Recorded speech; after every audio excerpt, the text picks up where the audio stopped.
Ladies and gentlemen, it is showtime. Please enjoy the show.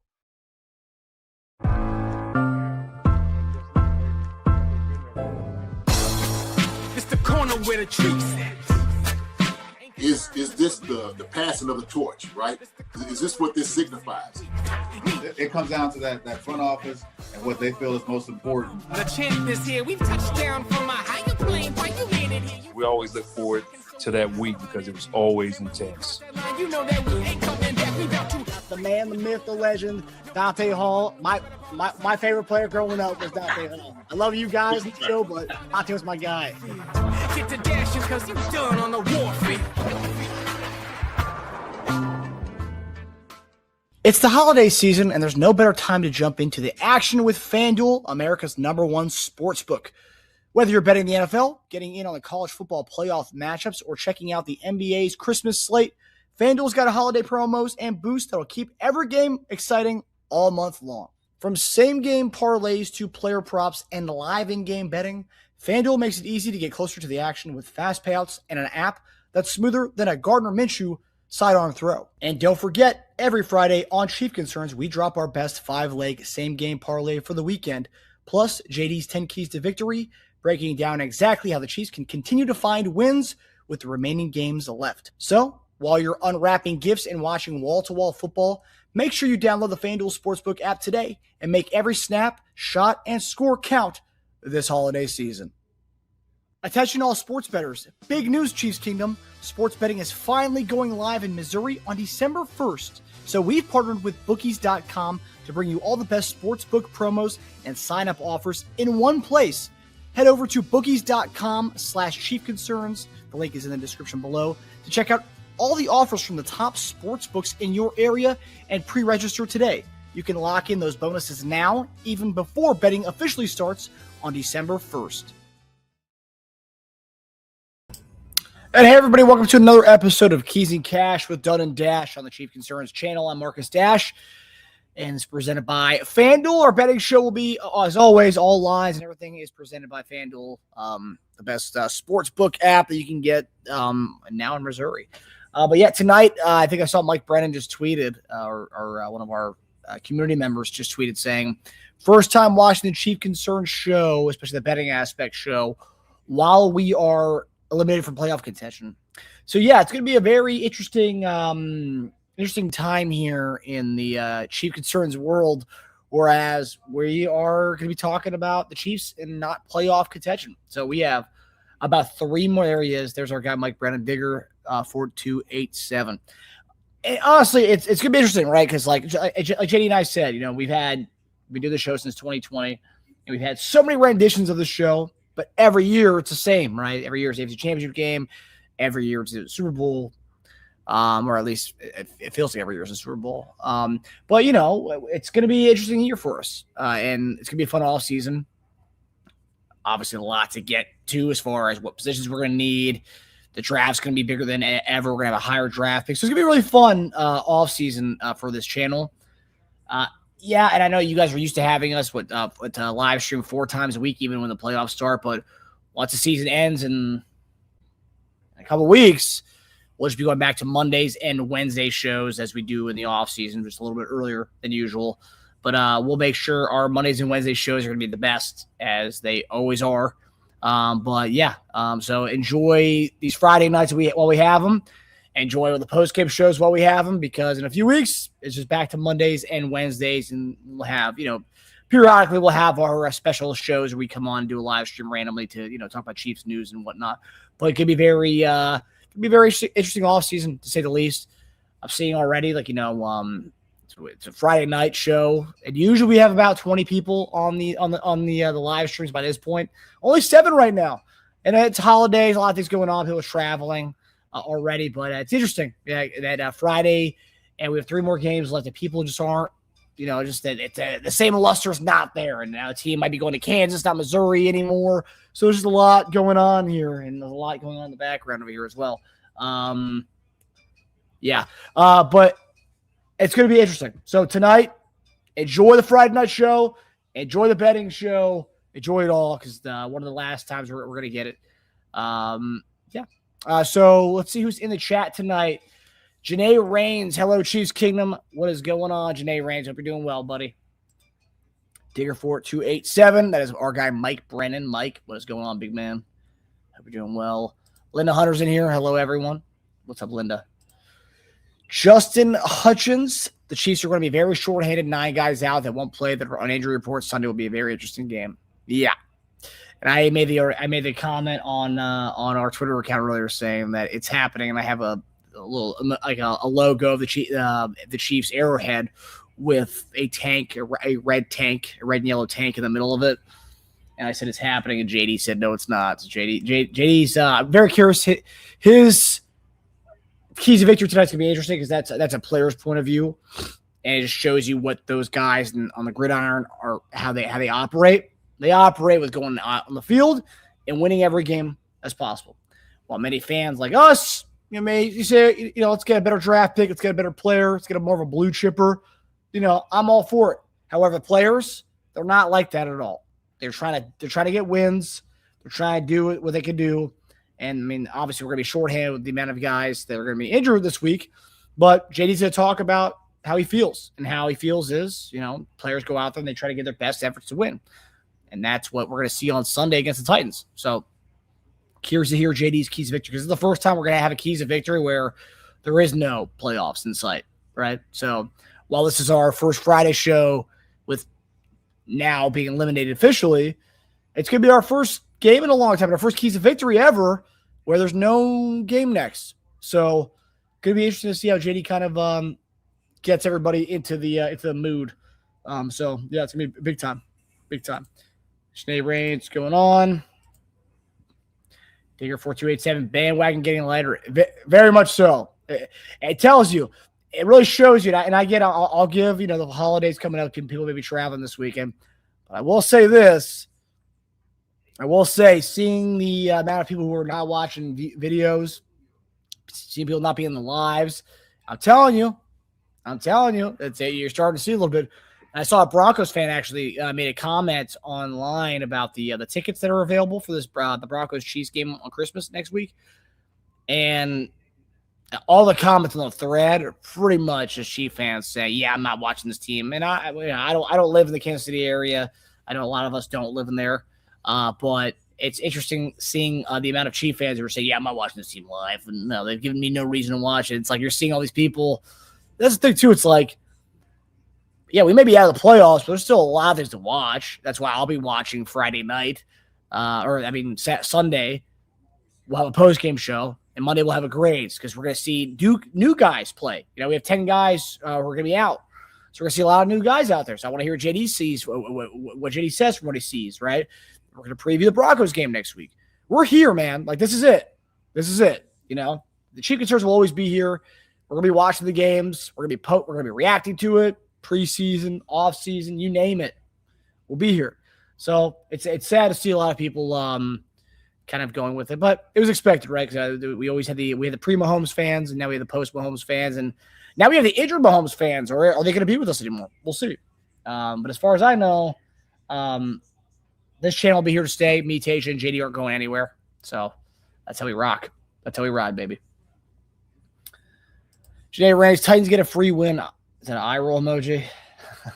Hey, we're a 3-point favorite in that game. So, Digger 4287, Royals anytime touchdown. Ooh, I mean, hey, it's as good a time as ever for Royals and Xavier Worthy to come up big. No Taekwon, no Rashee Rice. Hollywood Brown's back this week. I believe Hollywood Brown's back this week. Hollywood Brown's free agent. He's had a pretty decent year this year. He'll be trying to get some stats. I mean, a lot of these guys are free agents. A lot of these guys are trying to make a name for themselves. This is a week for a lot of these guys to go out there and do their thing. So, be very interesting to see who steps up this week. So, yeah. I live in Atlanta. Okay. Yeah, I mean, a lot of us don't live in the area. And so, like, seeing the people who are saying, they won't be going to the game there because the team doesn't really give us anything. It's like, I mean, okay. They haven't been doing that for the last almost a decade. Give me a break. Digger 4287, the live feed of Chris Jones finding out Casey was eliminated from the playoffs was heartbreaking. I thought that was weird, right? These guys know what the chances are of them making the playoffs and whatnot every week. So What? How am I locked out of comments? Well, you're commenting right now, buddy. Del Monte, I see your comments right now. I don't understand what you're talking about. Locked out of comments. I mean, I only block people's comments if they're political comments and they're bashing other people. That's the only time I do any of that. And I haven't done that in a while because thankfully everybody kind of knows what was right and what was not. I was. You're commenting right now. It's weird.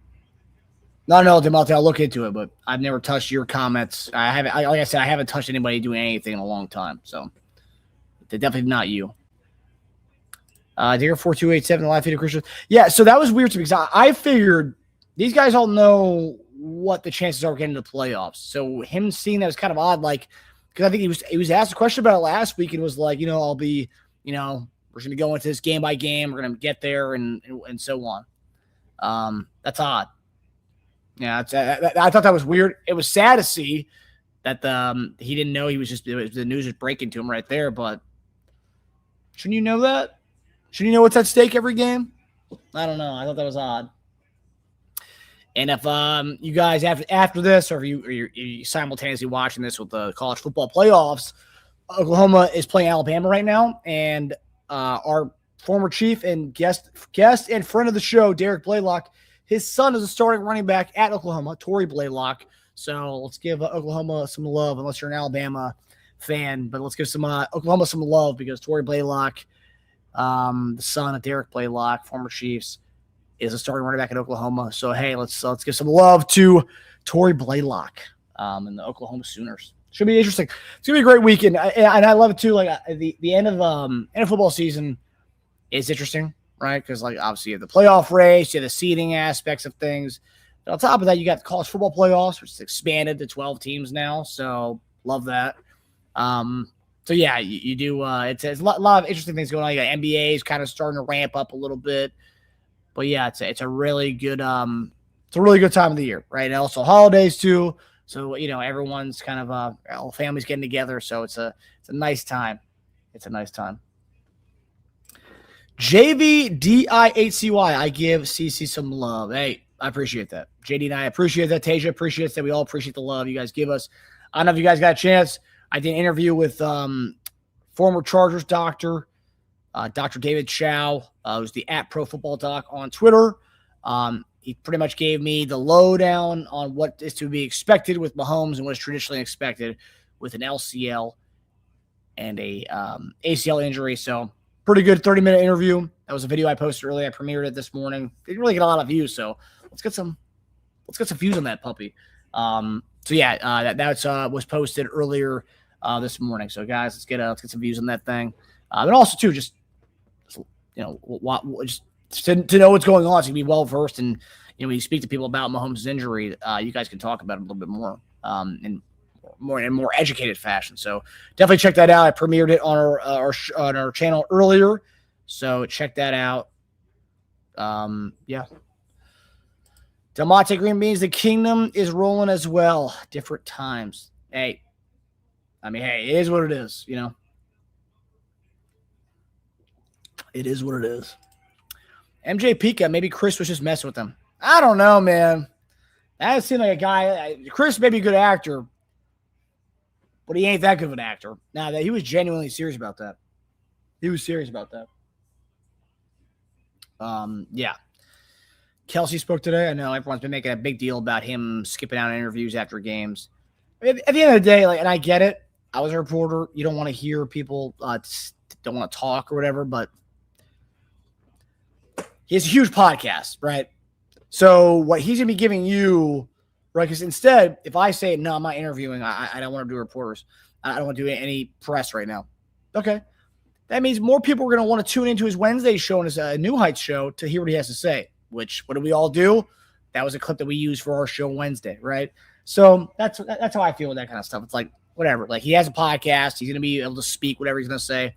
And I get it. So I get it. I'm not going to knock him for it. DJ Jazzy 1. Hey, Marcus and all good. Chief Concerns family getting ready for Sunday's W. Yeah, we'll see. We will see about that, DJ Jazzy. We're going to lose a lot of guys for next season. Yeah, and honestly, might be not the worst thing. Might not be the worst thing.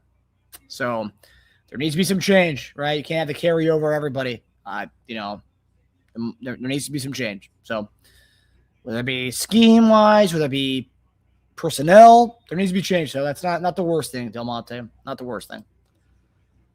Will, I check my mailbox every day. So excited. Yeah, Will, we're going to hook you up. You did it. You did the review on the Apple podcast. I told you January, I'll probably be sending it out. Just haven't had time with the holidays and traveling and all that stuff. So, guys, if you want to get in on the holiday giveaway, I've said it a million times on the show. Go to Apple Podcasts. It's in the description. It's in the link in the description of the video. Give us a nice review, and you will get a gift and a giveaway from Chief Concerns, as well as Corey, the Artist Chief, a nice Chiefs print, and we'll send that your way. Will's already done that. Maria Perez has done that, and Hippie Cypriot's done that. So who else wants it? Comment on the Apple Podcast. Give us a 5-star review with your YouTube handle, and we will send it your way and feature your comment on the show like we have in the past. So, yeah. Digger4287, y'all do a great job doing that when there are injuries concerning Kansas City. Always try to do that whenever it comes to Kansas City's injuries. I know we did we had Mahomes. I think we done him before with Mahomes' ankle injuries. We also did Justin Ross. We had Doctor come on and talk about that. So we do a good job with trying to get Dr. David Chow to talk, because I mean, I love him because he did a long time. I know people say he's got weird background with the Chargers and stuff. I'm not going to get into all that stuff. Like that's his personal business, whatever. And I know a lot of people today were like, "Oh yeah, he's a questionable character." It's like, okay, I'm not going to get into all that. He's great. He's a great doctor. Great at what he does, and he's great at speaking about injuries in a very layman's tone. To make me understand that, to make a lot of us understand. Because maybe I can speak for a lot of you guys. Sometimes when doctors speak, it goes way over my head. Now, Dr. David Chow does a really good job of putting it in layman's terms to let us know what is going on, what do we need to know, and all that. So I love Dr. Chow when he comes on the show to talk about everything, because it's easy to understand when he talks about injuries and whatnot. Janae Reigns, what is happening? I don't know. I don't know. I don't know. It's a different time in Chiefs Kingdom right now, right? It's a more of the pre-Mahomes days, right? As of right now. When he comes back next year, we'll get back to things rolling again. DJ Jazzy Marcus, that was a terrific early video conversation. Yep. Again, talking about the interview I did with Dr. David Chow. Guys, check that out on our channel. I posted that at 9 a.m. this morning. So go check that out. About a 30-minute conversation. We go right to it. There's no nonsense, anything. We go right to talking about Mahomes. So it's 30 minutes straight of Mahomes talk. So you guys will definitely like that. Kelsey sounded depressed. I mean, guy played football for a long time. He's been used to getting to play in the Super Bowl every year, playing the playoffs pretty much every year. His quarterback's down. So I mean, there's a lot there. There's a lot there. So probably, I don't know if depressed is the right word, but it's definitely sad. It's a sad way to go. If this is the end for him, it's a really sad way to go. But he had a really good career. So at the end of the day, like, hey, nothing to hang your hat. Keep your head up high, man. Keep your head up high. Joey, hey y'all, what's up? What's up, buddy? So excited for this upcoming game and the remainder. Hey man, while Mahomes is out, it's a lost season as far as not making the playoffs, I gotta say, we wait a whole year to watch Chiefs football. So we're gonna milk these next 3 weeks as much as we can on the show. In the Chiefs world, watching it, let's milk it and have fun with it, because football season only comes around once a year, and when we don't have it, it's kind of a bore for eight months of the season, right? 8 months of the year. So just enjoy the last 3 weeks we can. Just enjoy it. Enjoy this week. Enjoy the Broncos game. Enjoy the Raiders game. So that's all we can do at this point. So enjoy it as much as we can. Because while football season is here, we love it. And we don't have it, we're counting down the days, however many Sundays we have till the next one comes. So let's enjoy while we have it, regardless of making the playoffs or not. Del Monte Green Beans, because the media is always on something janky. I mean, no. I wouldn't say that. I think the Chiefs media is pretty chill. I don't think they're out to get you. I mean, JD always talked about like the Chiefs, Kansas City media versus the Philadelphia media when he played. I mean, like Kansas City media, Nothing, man. Like that. You watch those. Seriously though, like you watch the press conferences when reporters there asking any Reid questions. They don't ask anything. Like sometimes I'm like watching, like, okay, are you going to ask about running the ball more potentially? Like just no more questions. They don't ask anything. The Chiefs media does a pretty good job of not really questioning the coaching staff, right? And sometimes I think they should do a better job of questioning the coaching staff when they have those pressers. They don't really. So like, I think our Chiefs media talk about trying to they don't do any gotcha questions. The post game meetings, the post game interviews, they don't really do that. So like, I think of all the medias in the league, the Kansas City media is pretty chill and pretty good to the organization, I will say. I mean, I have problems with some of the publications out here, Airhead Pride, but I mean, yeah, for the most part, yeah, the Chiefs media is pretty cake for the organization. There's no gotcha questions at all.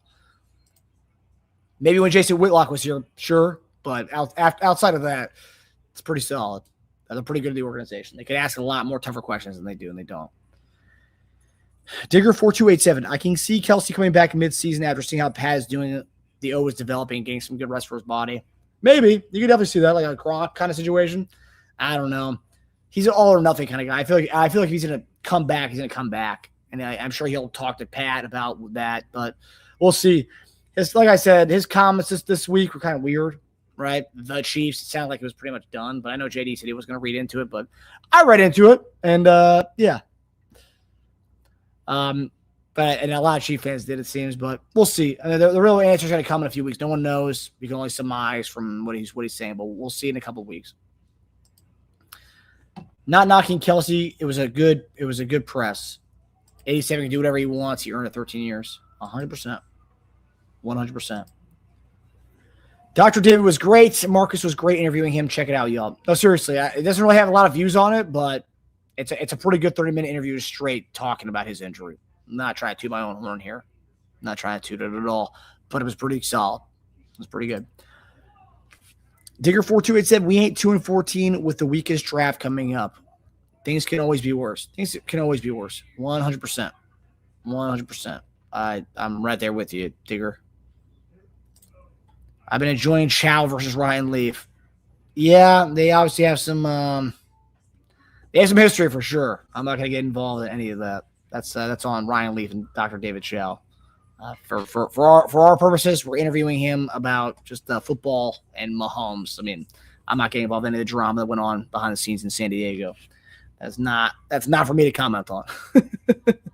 But our guy, former Chiefs tight end Jason Dunn, is joining us now. There he is. Ooh, let's say it's that new habit. Yeah, I see you got some hearts on there. Little bedazzled, the girls did it for me, so they put their little swag on it. I like it. That's what I get, Marcus. So I'm like, where's my hat at? There it is. So ta-da! Turn it down, throw it on real quick. So that's what it is. So what's all the tea? What's going on? What are they talking about?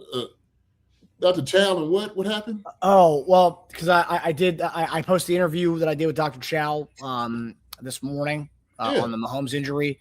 Yeah. But there's a lot of like drama with him.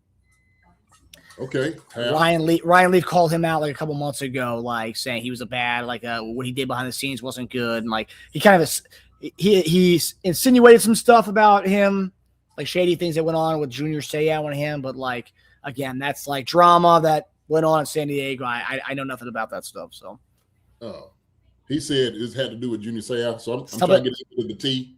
Yeah, something about Seau and like being his drinking buddy or whatever. I don't know. It's like weird stuff.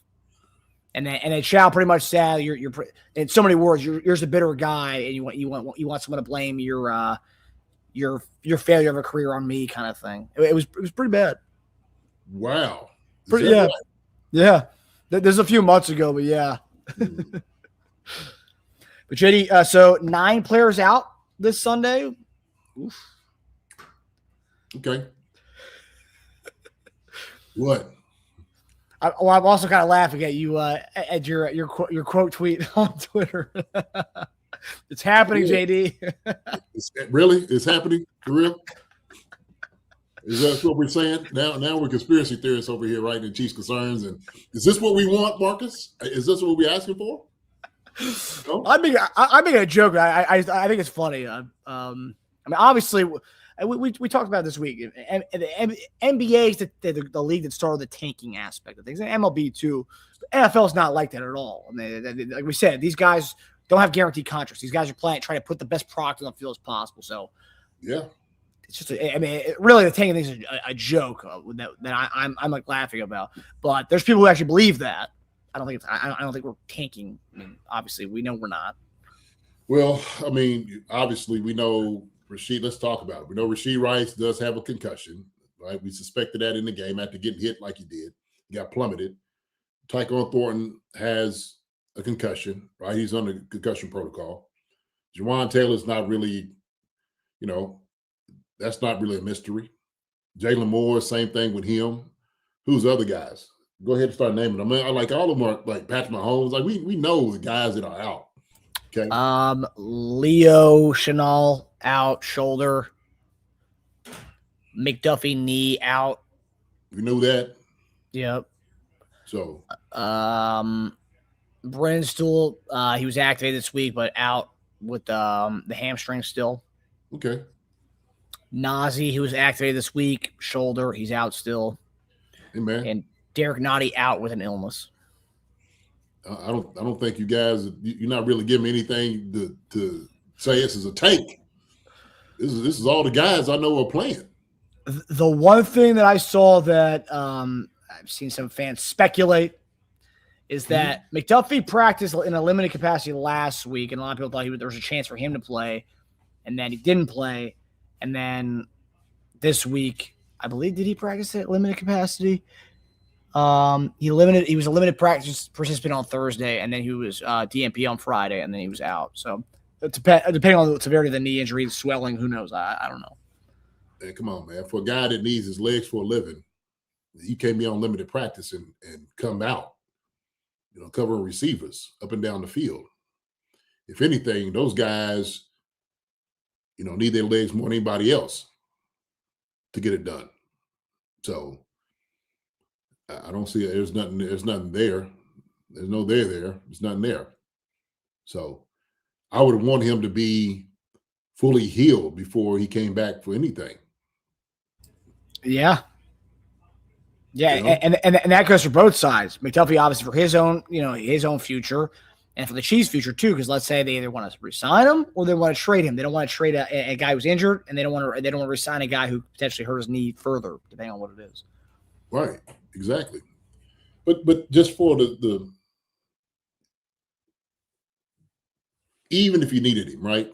So if he was limited practice last week, why not push him to play if it was such a monumental game for the guys to win? You don't put him out there. So this is the one question I have. I know we make the joke about the tanking, but let's say this game was like monumental, right? Like a huge game. Like, do you think a lot of these guys would push to play more and the team would kind of push them to play? Like, because I mean, it is a lot of injuries to have in 1 week, 9. And I'm just saying, as far as like a guy would be like, okay, I'll push to play. Like Leo, for example, the shoulder injury. He'll try to play, he'll give it a go, and then if he can't play during the game, he can't play, and that's it. But like, do you think there would be more of like a push to play if we were still in the thick of things as far as like needing this game to make the playoffs?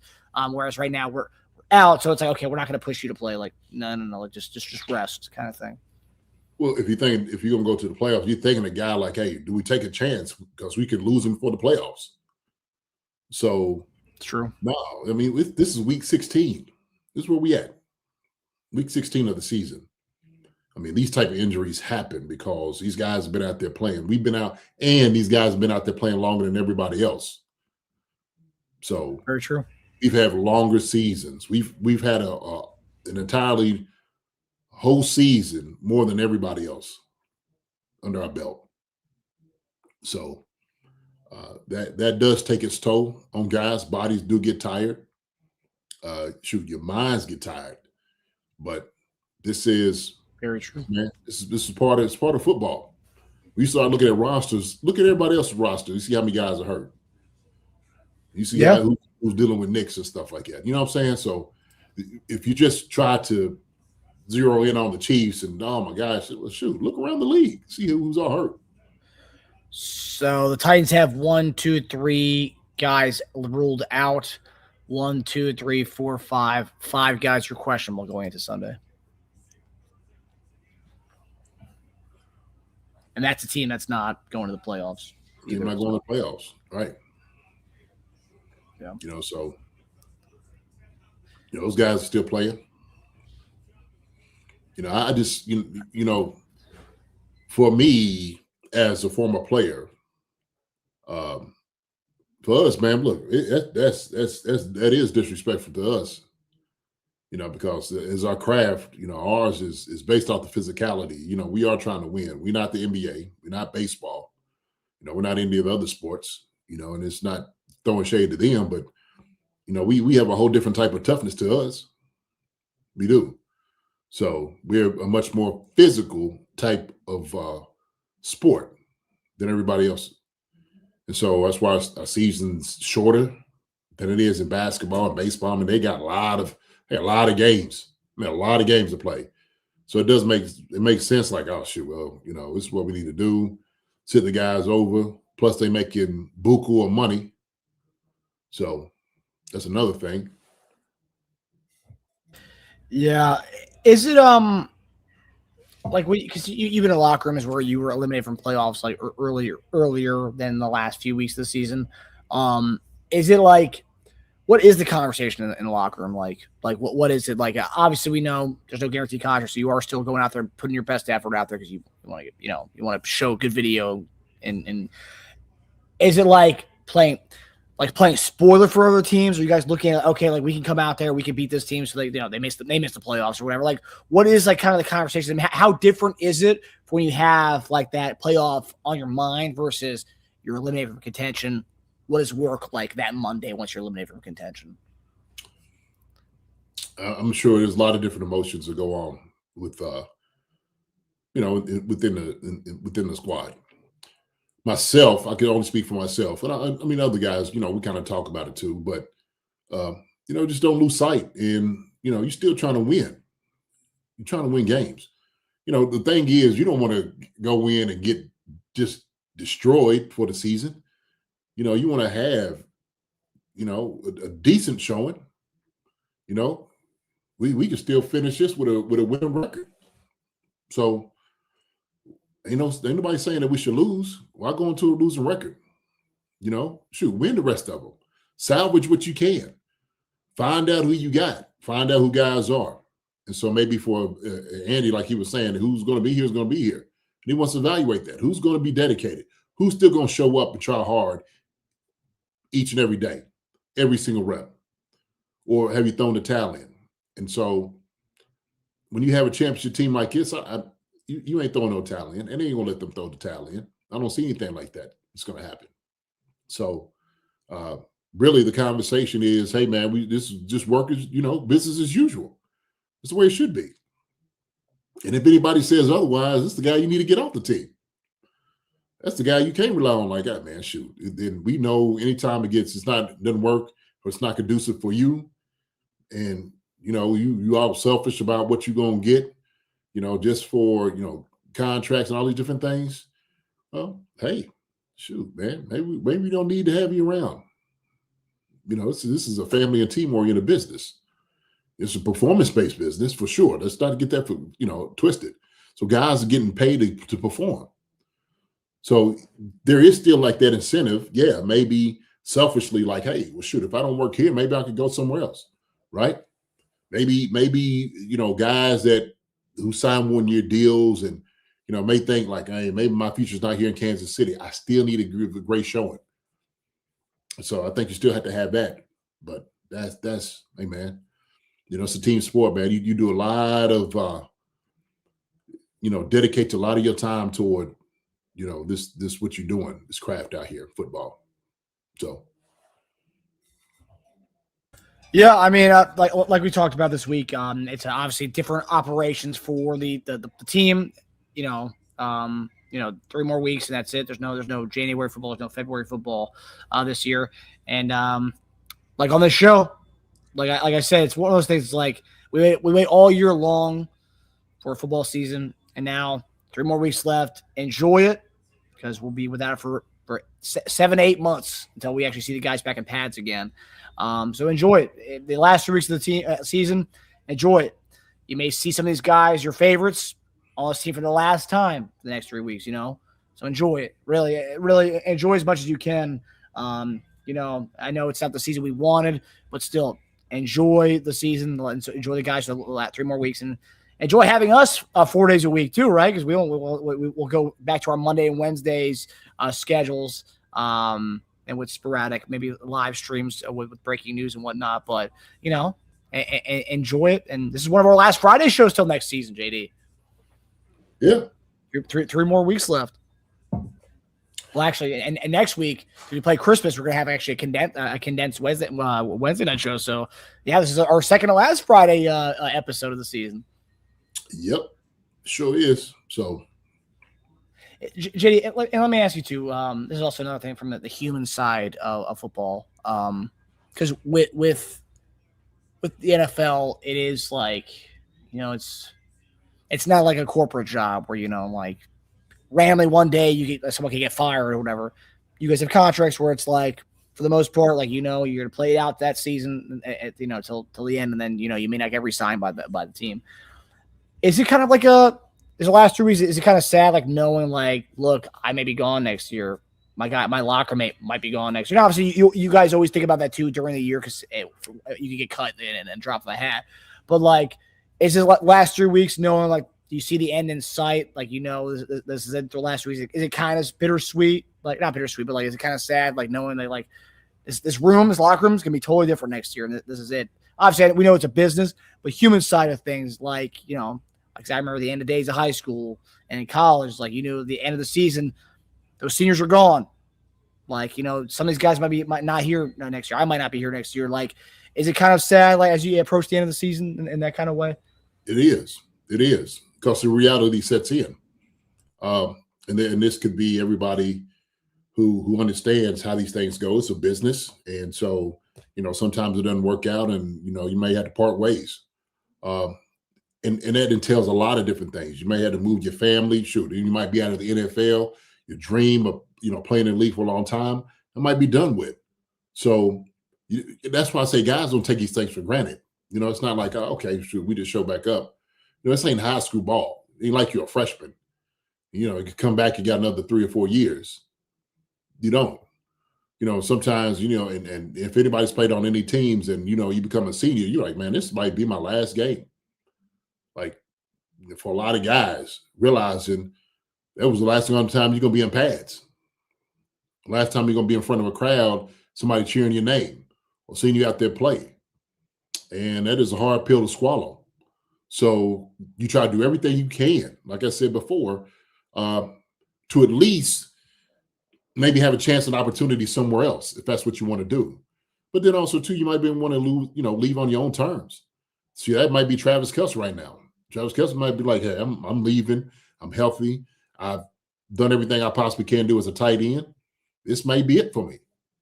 So there's a lot of different realities setting in. And so that's what, guys got to really, they got to deal with. They got to put that in their minds to understand that this thing don't last forever. It just doesn't. Shoot. There's an end in sight with everybody that's out there playing, brother. So, yeah, because whenever the end in sight, I always get kind of like I didn't play in the NFL, but like I always think about like I bring it back to myself, right? Because I always think about like, oh man, like because in my high school we didn't make the playoffs ever, so it was like we knew like once week 10 came, it's like that's it. Like okay, so now it's like it's grind time where it's like kind of sad. We're like man, this is the end. Like I won't get to suit up with these guys like ever again, be it the seniors or like when I was graduating. I won't get to sit. I won't get to like dress and like go through the grind of training camp together and all the memories that you have like sitting through the 2 days and 3 days and how awful that was. But like there's memories that you'll always have together with that other person. Not many people get to do that. So it's got seeing the end come for like the football players in the football season. I always think of the end for when I played, and it's I can imagine it being a sad thing, especially when it is your livelihood as well. Well, the camaraderie that you develop with other guys, relationships, lifelong relationships. And so, in the NFL with their kids and whatnot, I mean, it's true. We got a feed of guys at 2003 team, and then we got other feeds of other dudes on here. And it's always an incredible moment and blessing to hearing from guys. It really is. In the wake of things that do happen in life, Marcus. I had one of my guys, man, one of my boys who just passed away a couple of days ago. Was my roommate, and I tell you what, life is just too short that for us to be too short-sighted on things. And this is like a lifelong relationships, and this is things, guys. Like I said, guys in college. I built up relationship with all my boys that I played with in college, man. Y'all live together in the same dorm. And so you all out there working hard in practice. And it's the same thing in the NFL, man. I mean, guys go back to their families, but, man, every single day you spend most of your time with the guys that's playing football, more so than you are your families. So that's a lot of it. And I think, people just don't, well, they do. They can absolutely relate to that, because it's the same thing with any type of work. If you're working a 9 to 5, and you're there with your work family, in a sense, you see these people every single day, and then all of a sudden, hey, old Joe ain't there anymore. What happened to Joe? Well, they can't know Joe, man. Joe's gone somewhere else. He's in a different apartment, or they moved on. Like, hey, God, they ain't letting nobody know and tell you. Shh, hey, man, hey, it's business. And so, it affects people. It does. So that's why you don't take any moment, any chance, anything for granted. Now, one thing, and so my friend I was talking about him, man, is Bobby Washington. Bobby Washington was the leading receiver at EKU football. I think he's number 2 on the all-time receiving list. So, that's my brother, man. Sorry for loss, man. Thank you. So, yeah, it's tough. It's tough. So, we had a thing at EKU. It was called it was a matter of pride. And so what DJ Jazzy was sitting there saying, like, yeah, guys always play for pride and prestige. I said this before, like, back in the day in the NBA, hey, they was playing for bragging rights. That's what they was playing for. And so they didn't want to miss a game. They wanted to make sure they go out and show every single game that they are still the guy, how good they were, put it on somebody. That's what they want to do. Same thing in the NFL too. Shoot. It's the easiest way for guys to get hurt. I'm telling you, go out there, you go, half, A it, you know what I'm saying? And that's, next thing you know, you'll have a lot of people hurt. Do you think because we mentioned the NBA, because back in it wasn't until like a couple of years ago where it became a guaranteed money contracts. Mm-hmm. Do you think that if the NFL went to a guaranteed money kind of formula, I'm not saying like they shouldn't or whatnot, but like, do you think that would hurt, like in situations like this, like guys who end of the season? I'm not saying that players wouldn't try, but do you think the fact that it is not guaranteed money is the fact that, like, when it comes to situations like this, week 15 or week 16, 3 games left, that you're still gonna guys are still gonna play their butts off because their paycheck really depends on it as far as future deals. Whereas if it's guaranteed money, we talk about, load management kind of things. Like, you know what? Like, I'm already getting paid. I'm good. I have 3 more years on my contract. I'm good. Maybe possibly for some guys. But for the guys that's not getting the guaranteed contracts, what are they giving? What is it about to them? So every moment, every snap, it matters to those guys. And the NFL gives somewhat of a, some guys gets close to some guarantees and whatnot in their contract. You can kind of work it out. But yeah, certainly, like, hey, man, look, we don't want to put him out there when we don't need to. But I think that it hurt the integrity of the game. It really would. It really would. And so when you hear guys in the past talking about, like, hey, man, they had to pay me a dime, I still go out there and go do it anyway. because they love the game that much. That's when it means something to these guys, man. That's what it's all about. So, when we're going out there for Sunday, we're coming here to win. I'm still giving keys to victory because we're here to win. Still got a game to play. I'm wearing red because it's Red Friday. Still here to win. And so I know I told you to share a little bit with me. Like, do you have that what you shared to me? Yeah, let me pull it up. Yeah, pull it up, man, because I think it's kind of necessary to talk about a little bit. You want to give a background to everybody as I pull it up? Yeah, well, I think a little bit more basic, but what it says is pretty much, I guess it's this Broncos fan, right? Yeah. It's showing that tickets for the game, the Christmas game, have gone down. And, they're really cheap. And so he was saying, like, wow, look at this fan base. Well, you'll see the text or the tweet, what he says. And he believes that, a lot of fair weather fans had jumped ships on the Chiefs because they're not going to into the playoffs and winning. So, and I believe that's true for some. I do believe that's true for some. 100%. But for some, it's just like, some made valid points like, hey, man, we be here with our family instead of, out there freezing our butts. But apparently it's supposed to be a nice weather game. Spend time with family. But did I see, when I was going through some of the comments, I did also see a lot of people were saying, this is the opportunity to go see a Chiefs game for cheap, jump all over it. And I'll say this, hey, for the ones that want to step out, don't want to pay that and give their seats up for that money, man, let the ones that haven't had a chance to go to those games, man, let them jump all over it. Take a chance, man. If you're out there with your family, man, take them to an NFL football game. A lot of people haven't had a chance just to experience that at all, especially Arrowhead.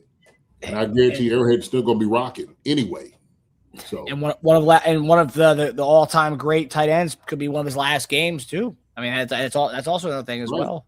That's right. So go see Trav play, man. Go check him out.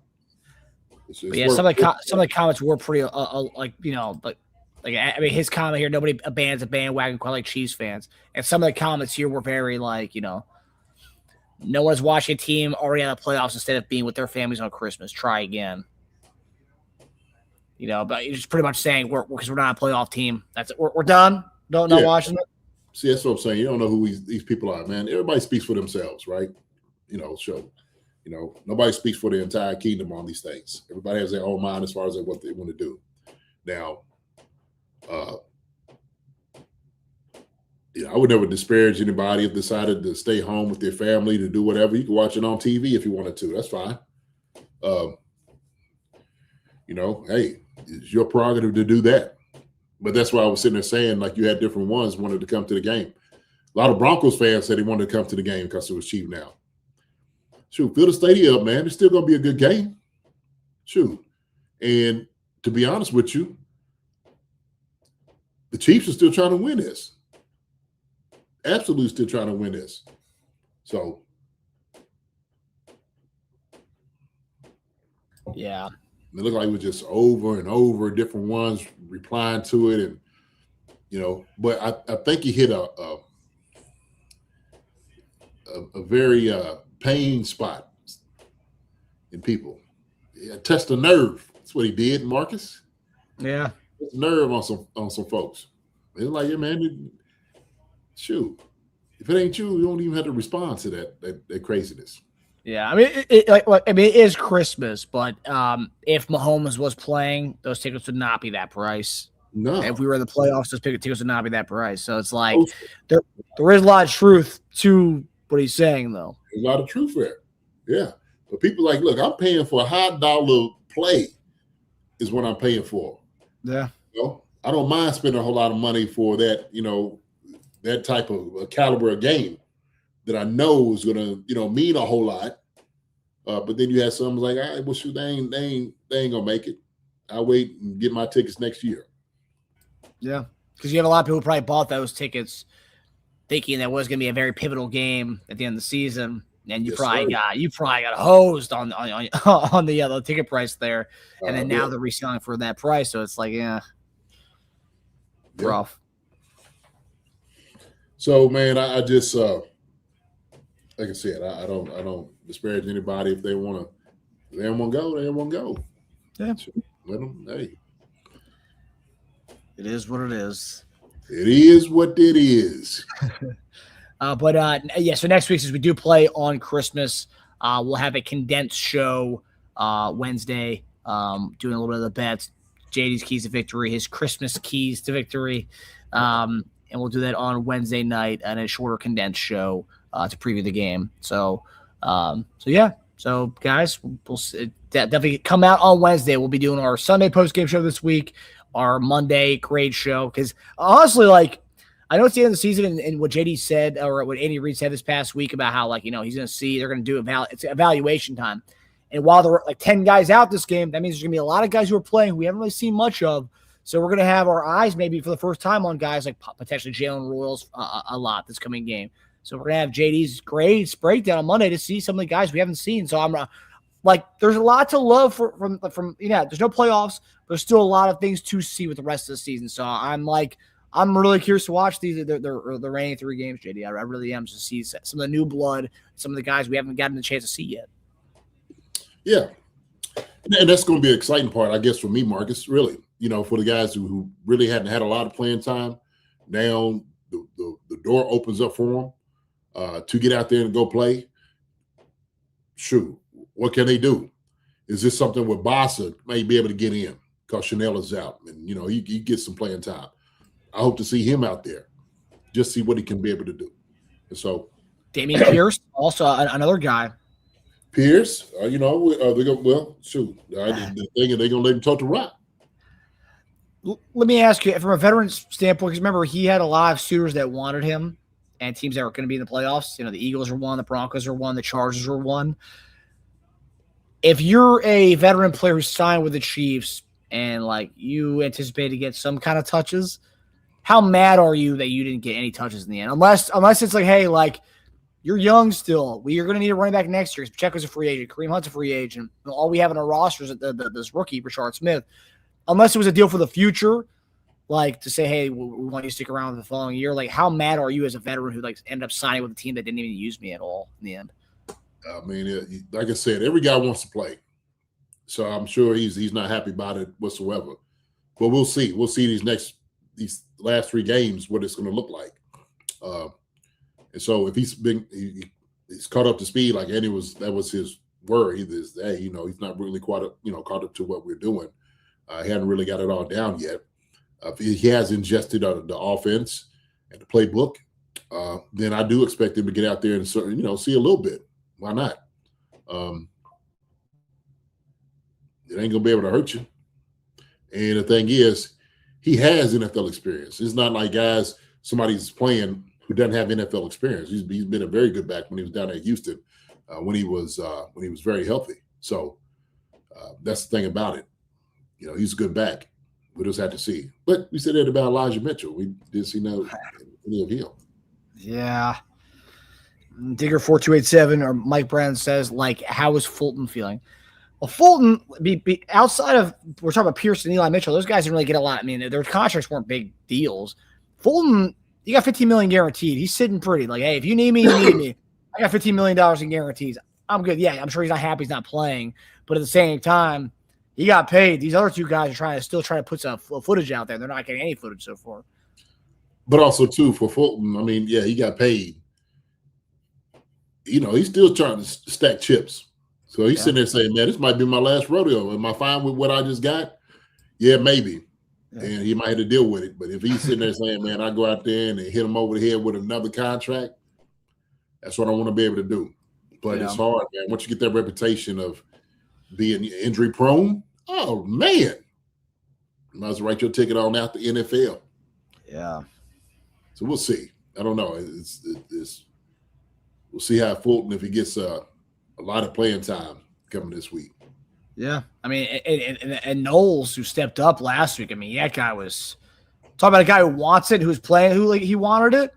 Mm-hmm. Yeah, he looked good, man. Like that he showed some young buck energy is what he showed.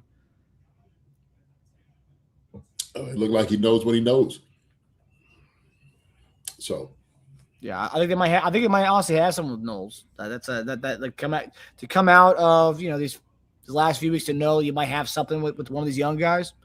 I'm excited about that because he had some energy and some spry. I loved it. He was late in the wood too. He'll make some mistakes, but at least he's doing it 100%. JD. Yeah. Yeah, JV DI8CY says love Knowles. Yeah, Knowles look great. No Williams Scrafty. Yeah, you know what? Already got good nicknames for Knowles and Noel Williams. And it is the tandem next year. What's that? Knowles Williams. I don't know. We can find out something pretty clever though between Knowles and Noel though. Oh. They only know what they know. But all right, so now we're gonna get to JD's keys to victory. Okay, we're gonna do it. So Teja's. Do you want to start? You want to start the betting show? Yeah, I was thinking of doing the betting. Oh, okay.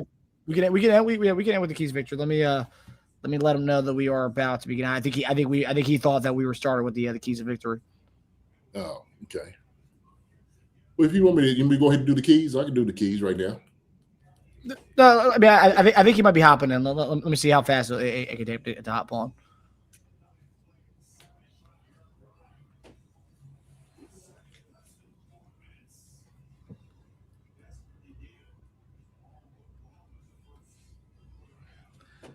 I think he is joining us now. Okay.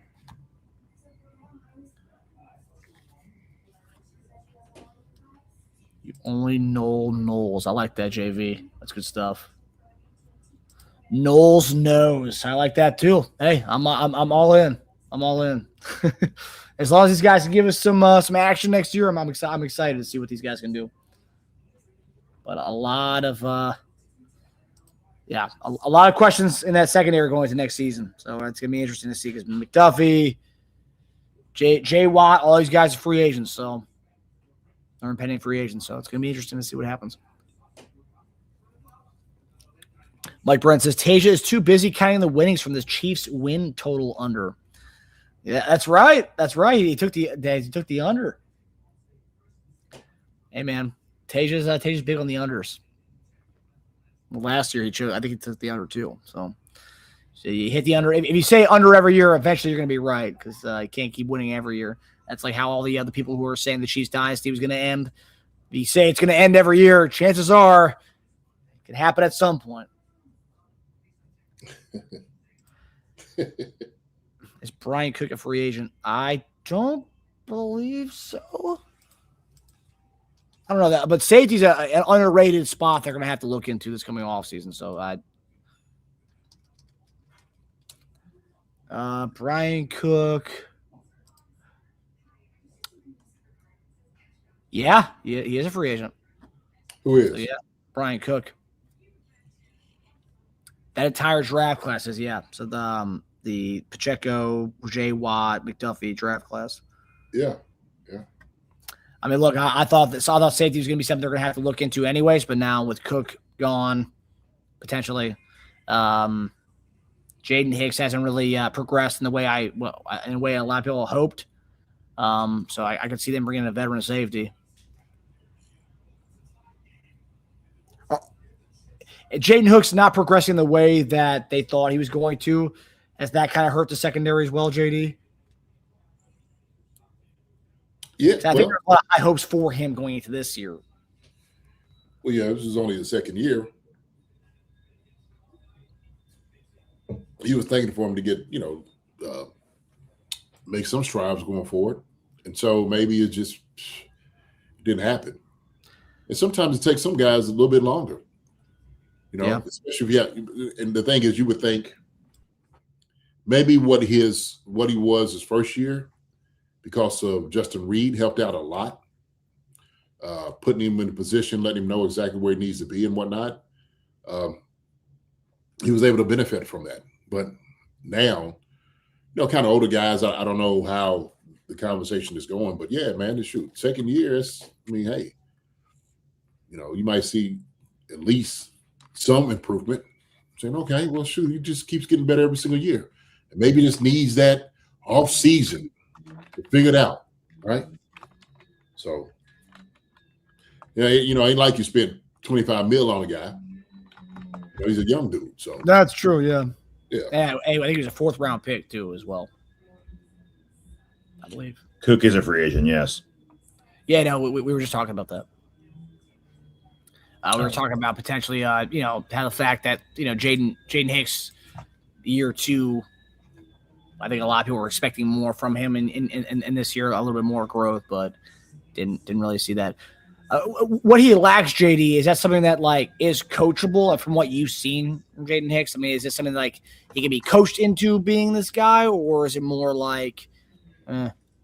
Yeah, he has a lot of ability. He's physically gifted. There's no question about it. I think for him is just knowing how he fits in the scheme. All those things are coachable, right? Just understanding defensively what you want from him. And also, too, certain things he has to be patient at and trusting everybody else around him. Sometimes, hey, man, you got to play your keys. You have to. And so there's a lot to see on the field, especially in secondary. You just can't go for everything, especially a safety. You are last line of defense. So we ask you to play down close to the box. That's one thing. The other thing is we're expecting to be in pass coverage. And guys are wide open. That's another. And so I think that's where the struggle has been with, I would say, man, shoot, to be honest, and I said this, Jaden Hicks, Jamari Connors, and Chris Roland Wallace. Those 3 guys, all 3 of those guys, had up and downs this past year. So I think it affected us greatly. We were talking about some of those third downs, and when I would see man, these guys are lost. Hello, wait a minute. There's no way this guy's supposed to be that open. Somebody's supposed to be over here. Then you'll see, obviously, the body language or, animation and then it was him. I've seen, a couple guys, hit themselves on a helmet. They know, yeah, that's you. Spags on the side, what that? Who is that? Oh, it was my coach. It was something. I know it's super early, and we're going to get into Week 16 talk here for the bets and the keys victory. But if you had to, since we're talking about safety, where do you think safety ranks on off-season priorities? I feel like that's not what people are talking about. I'm hearing more people talk about receiver than I hear talk about safety. And I feel like, guys, we've spent a good amount of assets on receiver over the last few years as far as drafting. Safety, we haven't really spent much. I mean, yeah, we spent on Justin Reed. We spent more money on safety than receiver the past 5 years, though. Spent more money, yeah. A lot more, actually. But that's because we expended draft capital on the receiver. Drafting Cook and Jaden Hicks in round 4 is not really spending draft capital. I mean, they're not first or second round picks on these guys.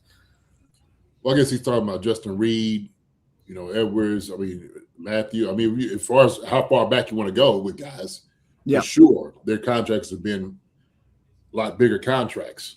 So you expect those guys to plug and play as soon as they come in. You're a starter. You know exactly who he is. Exactly. Right? I think it's why this Christian Fulton thing is so disappointing, because it's hey, we expect you come in to be, the guy. Yeah. And no fault of his own. Brian Cook was a second round, by the way. It's pretty high. Was he second round pick? Who was? Damn. Brian Cook. He's a second round pick? I thought he was a fourth or third. I thought he was a third. I remember I wanted him in that draft. I know I said I was talking about how good of a safety he is. Yeah, God, second round? 62 overall. Dang. Okay. So safety, we've second round. Hicks was a 4th round, but he was supposed to be a 3rd round pick. Thornhill was a second round, I believe. Thornhill, 2nd round. Tyron was a very expensive player. Reed was a very expensive player. So they definitely they've given it. It is a deep free agency class, though. For safety, I know Nick Cross is a free agent for this one from the Colts. Yeah, it's pretty deep. It's not free end dominant, but it's a lot of good ones. Brisker, Byard, Johnson from one of the Pittsburgh safeties is a free agent. What's his name? Duggar. Okay. They just trade from the Patriots. Yeah, Duggar's free agent. What's his name? Not Jarius Johnson. Jalen Johnson from Arizona. Arizona safety. The other one, not obviously not. Thompson. Jalen Thompson, right? Yeah. Yeah, Jalen Thompson. Cam Curl. No, I think Cam Curl's a free agent next year. But the other Lake's son. Carnell Rams. Yeah, for the Rams, yeah. Quinn Lake. Quinn Lake. That's Carnell Lake's son, right? Okay. Yeah. Is it? Okay. Yeah, I believe so. So he's a free. So it's pretty good class. I suspect we go for a vet safety. We like it, obviously. We've done it, we've signed a few of them. I think we definitely, I think we need that too. I think we need like a solid someone to put you in place, the kind of what he was talking about. Someone there to like put guys in place. I think we need a leader in the back end. Because it is true. Because this is the first time. Because we always had when Matthew was there with Thornhill, Reed was there with the Young Bucks. It was the first time this year we didn't have the kind of an elder a veteran with another guy. We steady guy, yeah. Young guys. We had Mike Edwards, but Mike was always on the practice squad. Yeah. Yeah. I guess they just cut him, didn't they? They just cut Mike. I thought they did when they activated Nazi and Bristol this week. I thought I saw that, which I think is kind of a raw deal because I thought he looked pretty good when he played during that Thanksgiving game. Well, then there was a question like, how come he wasn't playing? Yeah. How come he hadn't been in? How come he's always been on the practice squad? Did he lose a step? He's always a smart player. He always knew where to be. Mm-hmm. Very reliable guy. Question goes into how much are you willing to spend on that position? So when you have other guys that you really need to do, right? You have to make a priority in other positions. As opposed No, I don't think we waived him. No, I thought they did this week. Never mind. I thought I read that we replaced him on his position on the practice squad. Okay, yeah. He's a 53 manner now. Gotcha. So we replaced that roster practice squad position. Yeah, gotcha. Okay. But yeah, my guess would be sign a safety, draft one in the first 4 or 5 rounds, but definitely sign one. It's gonna be a very interesting offseason. I read today Jalen Watson is a top 3 cornerback in free agency. JD was saying that the other day. Don't think you're gonna get a discount on him. I read 3 different rankings. One of them had him top 10 overall, but all of them had him as the number 1 cornerback in free agents. Number 1 over McDuffie. McDuffie's suddenly not free agent, so we got another year for him. Oh, right. So yeah, that's pretty crazy. So he ain't no discount coming, man. He's cashing in. Yeah, shoot. Hey, seventh round guy, he deserves it. More power to him. Good. That's exactly what this attaboy. That's exactly what this thing's about. Okay, you play so well that they can't afford you. I was going back and forth with someone today on Twitter, and I think I went over that there's a high possibility we don't have Watson or McDuffie on this team next year. And he was like, I don't believe that. I was like, dude, McDuffie's going to be a top 3 paid cornerback, and Watson's probably going to be a top 10 to 15 paid cornerback. There's definitely a high probability we don't have either one of those contracts on our team next year. So, I don't know. It's going to be a very interesting offseason. Yeah. Boy, that man. We got Fulton. Time for Fulton to earn that, to earn some of that money. We didn't pay you to practice. Man was hurt. What you do? Was he hurt all season? Well, he started off hurt, and then that kind of leaked into the season. Mm-hmm. Yeah.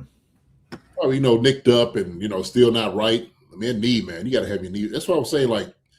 McDuffie was talking about, McDuffie playing and whatnot. I'm like, man, that's how he makes his money. Yeah, he makes his bread. He needs his legs. If his legs is not okay, you're not going to put a bad product out there, right? If you're trying to shop him around for other guys and all those, not going to do it. I don't think he plays rest of the season. No. So, but I was just saying, period, like you just don't want to put him out there at all if he's just not ready. Then you'll watch a guy get torched. People know what they have in McDuffie. There's nothing to gain at this point if you're looking at value-wise to other teams. There's nothing to gain from putting him out there anymore. So he's done for the season, you're saying? You think he's done for the season? I don't see any reason to play him anymore. At this point, you only lose value. Shoot. Man, I know, JD, man, I feel you. I feel the inside of your head right now swirling. Mm-hmm. It's a complete shift from where we've been for the last many, many years at this point of the season. I don't know if their priorities and what they see from here on out is the same as what a lot of us are so used to. I mean, at this point, what would you play McDuffie for? Shoot, the man, he can make a decision. That's because he can't play, right? Just because he's able to. If he's able to. If he's able to play, I'm sure he would want to play. I'm sure he'll say, hey, man. Do you think that? You think he'd want to play too? Absolutely. What if what if that knee became, especially after watching 15 go down after having a lingering knee problem, would you want to have that happen to you before your contract comes up? Mahomes got a $500 million contract. You don't have to worry about anything. But McDuffie wants to get paid. He wants to get paid. And look, he'll have to weigh that out. He'll have to weigh it out. So he can shut it down for the rest of the season. And, but that's something he has to deal with, And he can't say, look, I might be leaving money out there on the table. Or he could, I think people don't quite understand the pride that guys have and saying look, shoot, I still want to go out there and still show what I can do, right? I still want to be able to compete. Let me go get 2 picks and get $10 more million on my contract. And I think if we were still in contention, I think 90% of the guys that are out this week could probably play. Yeah,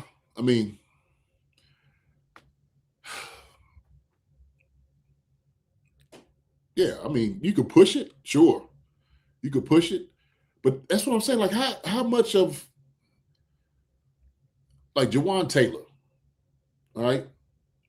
Here's the thing. He's playing for his next contract too. Yeah, but the team is we done paid you a whole lot of money. You ain't gonna be just sitting on the bench eating popcorn and hot dogs. Oh, that's someone. Yeah, you put him out there because you're not trading him anyway. Man, you're cutting him and getting some of that money back. Yeah, he's like, hey man, hey, get in there. No. Sorry, I meant him. No, you come here. Yeah, you're in. Right. I was pointing at him. No, you were in. Yeah, you get over here. Yeah. Oh, coach, man, everybody else sitting there. Hey, you ain't everybody. Okay. Yeah. You have to play. And so, sometimes you got to get value out of guys. But like I said, it goes into the pride of who a player is. And so if a team tries to talk you into hey, man, look, we're not really playing for anything. But guys are sitting there man, I play out here because I love to play. I can't worry about getting hurt, all those different things. Heck, I could step out of my house and get, twist my ankle. I don't know what's going to happen. Yeah. So I'm a football player. Let me go out there and just go play some football. I remember, oh man, I played with Bobby Hoyne. Bobby Hoyne, he held out not signing the contract.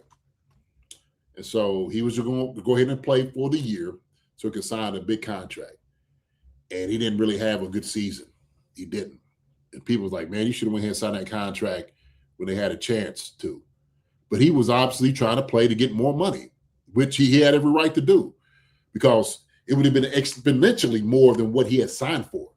And so why not take that chance, right? Everybody's taking a chance, whatever, how you want to do it. So let's say McDuffie is letting everybody know, hey, my knee is okay. Or I am doing this, give you another look, see what guys want to do. And you make everybody contention. Now, let's say, I don't know, maybe a team that is making the playoffs is sitting there saying, we need a guy like McDuffie on our side to get him. Maybe we need to get another look. Maybe we need to see how he's going to do, in our system. And everybody don't work in all systems. They don't. So that's another thing, like getting certain safeties here. Well, it's like, hey, well, yeah, but he's not really the type of guy we want, the type of safety we need. It might be a free agent guy, but we don't need you. So sure. Trey Smith's a good example of guys who have been hurt. He's playing this week. I mean, he's gonna play. He hasn't played the last few weeks, so highest paid guard. I mean, yeah, money's locked up, man. It's locked up. Check cashed already. But he stands to lose more if he goes out there and get hurt, right? That's another thing. So yeah, he's got guaranteed money in his contract, but he still wants. I want the whole thing, the whole kit and caboodle. Does he? What would he lose? Shoot, whatever he's making a year. Because the only thing that's guaranteed is the sign-up bonus and what he got, like whatever guarantee they have on it. I don't know how much he had guaranteed. I guess you can look it up.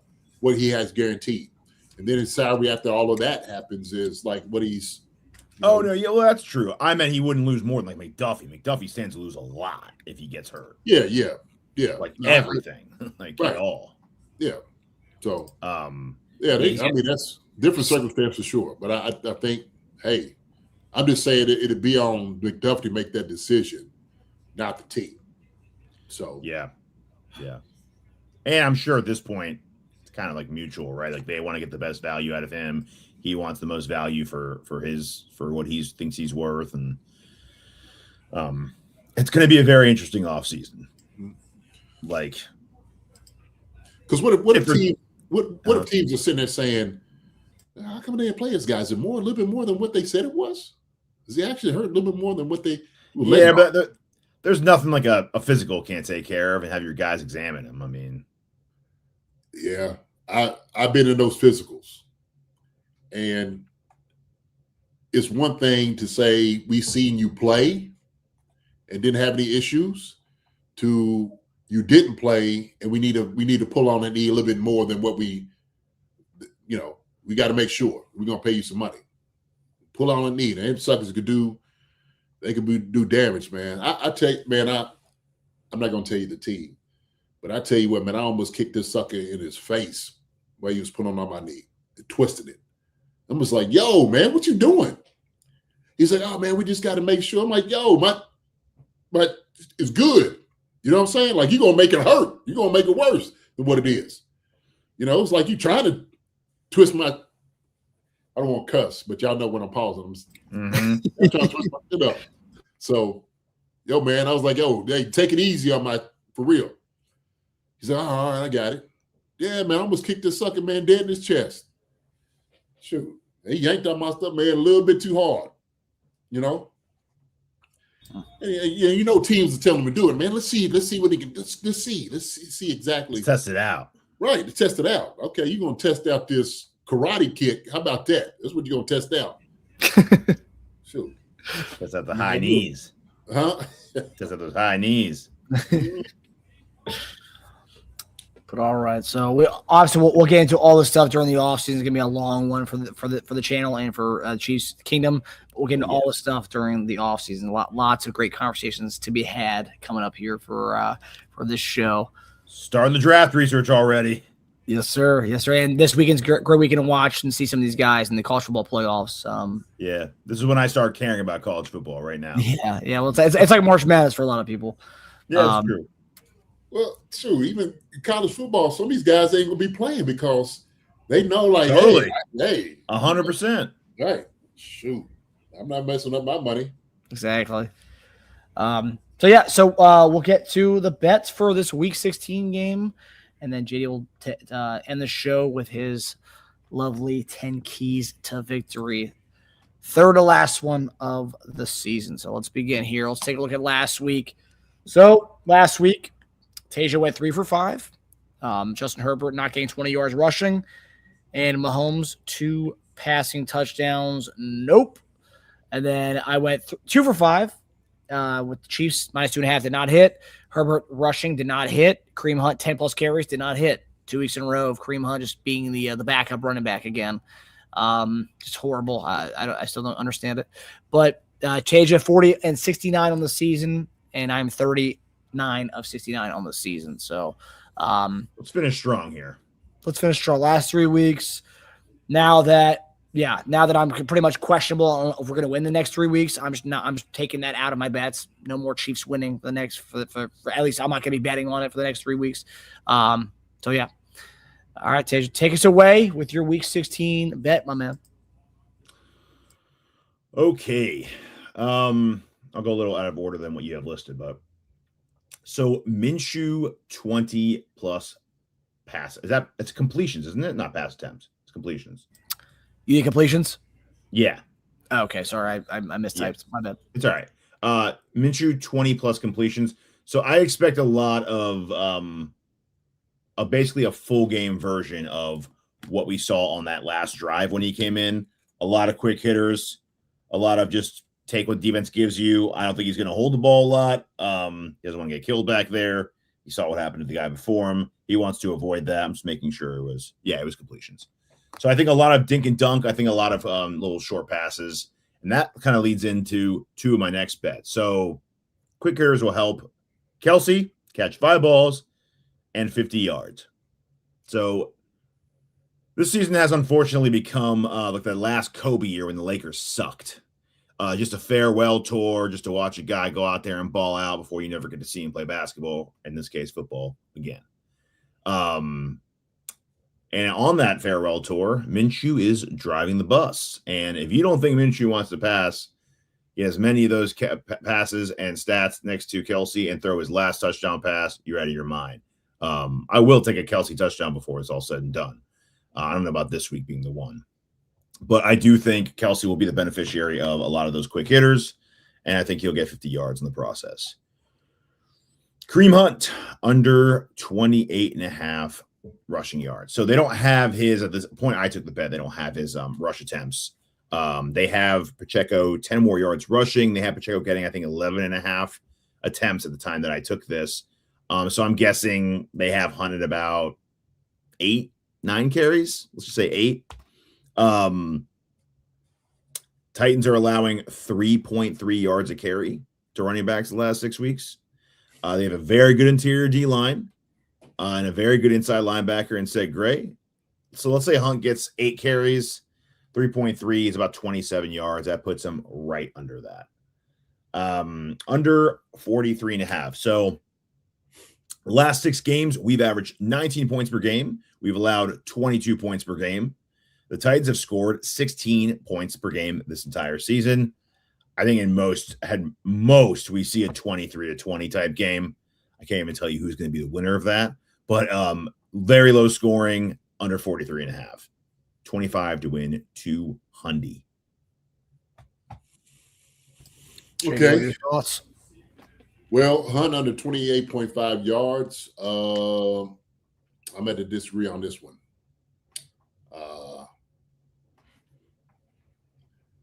I know if they, like you said on the bet, and they have Pacheco getting probably what carries and stuff, and so I think, man, they might go ahead and ride Hunt a little bit more this week, and as they should.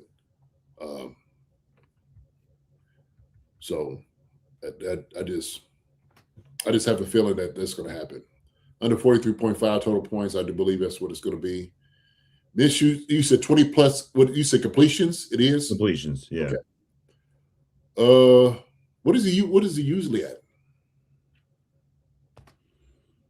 Is he Minshew's pretty? I mean, he's pretty good quarterback, man. His actual line, I believe, is 24 completion. Oh, is it? Okay. Mm-hmm.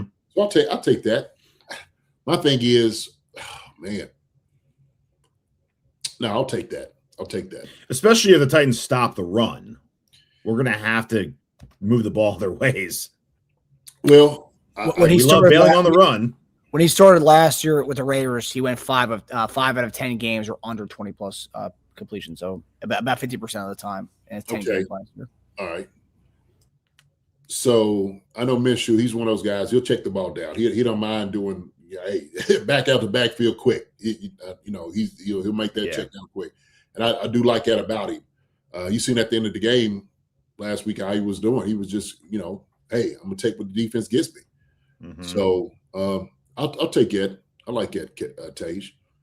Kelsey 5+ catches. I do believe Kelsey will have at least 5 catches on this. I mean, Minshew's going to feed him like his life depends on it, because it does back there. Hey, Kels, wait, turn around. Where you at? Think Penta Gonzalez, baby. Yeah. yeah. Give it to me. Here we go. So this Turn around, catch. Yeah, turn around, catch. And then get open. As soon as you leave out of the huddle, get open. All right, I got you. Kelsey 50+ receiving yards. I do believe he's going to have that. $25 and 1-200. I think it's pretty easy. It's not a bad bet. I like all of them. Tej, the only one I didn't like is the Hunt under 28.5 yards. So. All right. So Teja and I went a little different way here. On some of them, 2 of them were kind of locked in step. So first one, Tony Pollard, 50+ yards rushing. He's eclipsed this number 8 of 14 games this year. Last 3 games, he's gotten above 50 yards rushing. Last 4 running backs have had this against us. So trend-wise, we're not trending in the right direction when that last 4 running backs have gotten 40+ yards rushing. I believe the last 5, 6 running backs have gotten 40 yards plus rushing against us. So trend-wise, Titans' running game has gotten better over the last few weeks, and trend-wise, we're kind of going down in that department as far as stopping the run. Number 2, Harrison Butker, 2+ field goals. Obviously, no Mahomes, so I can see a lot of stall outs for our offense, getting across 50 and settling for some 50-yard field goal kicks. Although I think I read a stat that he has not hit a 50-yard plus field goal this year, which is interesting. But not 9 of 14 kickers have gotten this against the Titans. So 9 of 14 kickers have had 2+ field goals in games this year. And Butker's had 7 of 14 games with 2+ field goals this season. I just think it's going to be kind of an ugly game, and I feel like the Butker can come away. Butker could probably have like 4 field goals this game. I wouldn't be surprised. He's got to make them. Number 3, I think this is my first Pacheco bet of the season. For being a Kareem Hunt better all season, this is the first time I have to concede because I really have no idea why they've just gone away from Kareem Hunt completely. In the last 2 games were must-win games, they started Pacheco when Kareem Hunt was the guy for the last 2 weeks or the weeks before those games. And when the season we needed it the most, they went away from Kareem Hunt, the guy who's been there consistent with us for all season, and they went back to starting Pacheco. Didn't make any sense to me. But in this game with Minshew starting this game, I don't think they're going to throw it a lot. I think it's going to be as much of a balanced attack we have seen all season because there's no Mahomes, because we are still playing with reserves at the left and right tackle spots. We're going to see Pacheco get 12+ carries this game. And honestly, I think we could see Pacheco and Kareem Hunt get 10+ carries this game or 12+ carries this game because I think it's going to be a lot of running the ball and just trying to give us more of a balance that we've seen. The balance that we've been wanting to see for the last 2 years, really. And we'll see it in this game because there's no Patrick Mahomes in this one. Number 4, Travis Kelce, 5+ catches. So in 7 of 14 games this year, he's had 5+ catches. And that last drive of the game, I know it was last drive, 2-minute drill, Minshew had 3 targets to Kelce and 2 catches for Kelce on that last drive. But then I looked at last year when he played with Brock Bowers. So in Brock Bowers' 10 games last year, 6 of those games he had 5+ catches. Looking at the year prior with the Indianapolis Colts, they didn't really have a guy, but tight end usage was a big part of his game. You looked at all those games. Mo Ali Cox got involved. I honestly forgot the names of the other tight ends because I don't know. Granson was another one. If you look at those game logs, it was like 4 tight ends were catching balls in those games. They still have Doyle all the time? Doyle's not on the team, no. No, not anymore. And then the years before that, so 2 years before that, he was the backup in Philadelphia. He started 4 games over those 2 years. And in those 2 years, Goddard was his guy. And 2 of so if he started 4 games, Goddard only played in 3 of those games, and he went 2 for 3 on 5+ catches in those games. So Not bad as far as that. And like you said, it's going to be a very Tyler Thigpen, Tony Gonzalez vibes. He'll be checking down and throwing to Travis Kelce a lot in these final games, especially this week where there's no Rashee Rice, no Tyquan Thornton, and no Rashee Rice. Rashee Rice not being there, I think, really helps Kelce in this 5+ catch bet because it's going to be a lot of just get the ball to Travis Kelce. And the final one, Travis Kelce, 40+ receiving yards. This has been a common bet I've had all season. 12 of 14 games, he's hit this mark. And then Brock Bowers in the 10 games he played with Gardner Minshew last year, 8 of those 10 games he had 40+ receiving yards. And then in the 3 games he played with Dallas Goedert in Philadelphia in the 2 years he played there, 3 for 3, 40+ yards receiving in those games. So Gardner Minshew likes his tight ends. He knows tight ends are his best friend. So that is $25 to win $275. Okay. Let me see. Parlay, 50+ rushing yards. How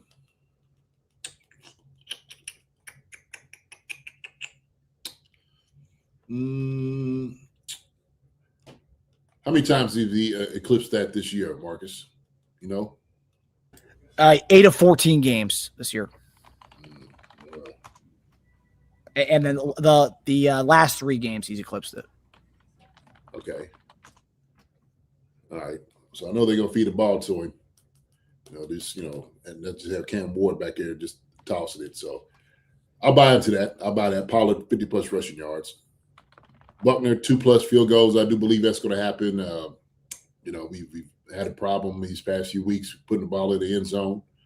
I think Buck comes down, kicks a couple of them for us. We just need to get in that field position just to do it. I think we will. Pacheco 12+ carries. Pacheco 12+ carries. I'm not really on board with that one. I don't think he's going to have 12 carries. I don't. I think we found out who the real Kareem Hunt truther is, Marcus. He just beat you out for the contest. Marcus, you've been eliminated from the Kareem Hunt game.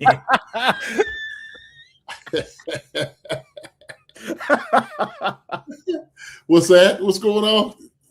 I said Marcus has been. I think you guys were 1 and 2 on the Kareem Hunt sweepstakes fan club. I think Marcus just got eliminated. I think he just eliminated himself. I think the last man standing, JD. Well, I have every reason to. I mean, me and Marcus both do. I mean, the man has been brilliant the entire time he runs the football. I don't, for whatever reason, hey, guess what? You just sit here and wait your turn and stuff, and that's what we're doing. I mean, the last 2 weeks he's 18 for 42. They abandoned running. Brilliant. They abandoned it.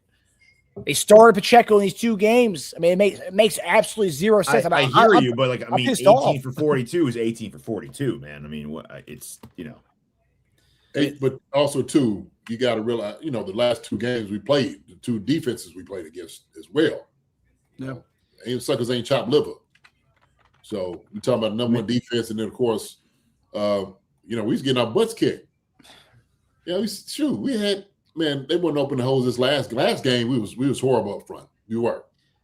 The game before that, they both struggled, both guys. Well, in the Texas game, he didn't get his first carry until midway through the second quarter. So his usage doesn't make any sense to me. It actually genuinely bothers me, his usage. Yeah. But, and also with the whole Pacheco 12+ carries, Vegas didn't even list Kareem Hunt's carries. There's no rushing attempts listed for Kareem. I know.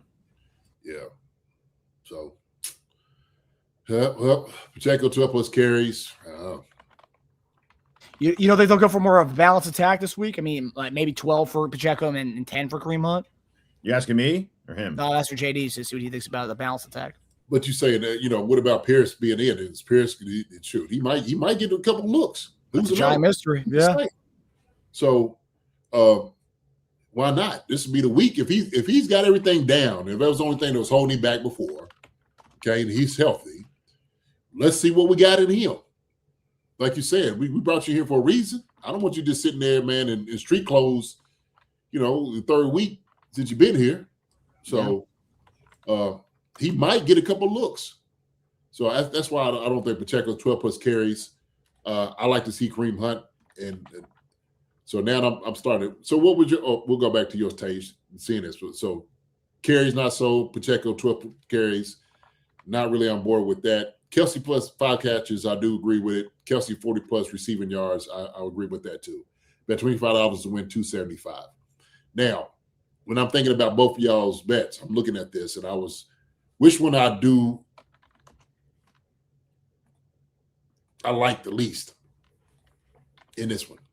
It really is. And it is based off our running game. It is that's the, Hunt under 28.5 rushing yards, or is it Marcus's Pacheco 12 plus carries? So they're actually those two are pretty they are pretty even as far as, because they are. If Pacheco has like 15 carries, Hunt's not having 12 carries in that game. That's true. We could both win this one, actually. You could, because Hunt could come in and rattle off maybe 6 or 7 carries for 30 yards. We seen him do it before. He could definitely do it. So that's not. They have a good interior defense though. Yeah. So I will say that that's one of the strong points of their team. Right. And ours is not our offensive interior. Well, Trey Smith will be back this week, so that does Trey well. Smith will be back. So that's we'll be back to the 18th best rush interior then. Well, a lot of to do was all about what showing angles and stuff, what they working on. Andy Heck said, we working on the angles when you were working with our running backs more. And then, Mitch Schwartz was saying how things look bad and the coaches. And so there's a lot of validity in some of those things. The question is, are we just going to run downhill? Regarding Minshew, we could get under center a little bit more. Maybe it might be a little bit more to his game, to his liking, as opposed to being in the shotgun. I would love to see that too. So that might change up some of the things that we do, I guess, schematically against this team. So going to this 128.5 rushing yards on Teja, under 43.5 total points. Minshew 20 plus completions. Kelsey 5 plus catches. Kelsey 50 plus yards receiving. $25 to win $200. And Marcus is Pollard 50 plus rushing yards. Buckner 2 plus field goals. Pacheco 12 plus carries. Kelsey 5 plus catches. Kelsey 40 plus receiving yards. Bet $25 to win $275. And out of the two that I'm speaking about, I like the least.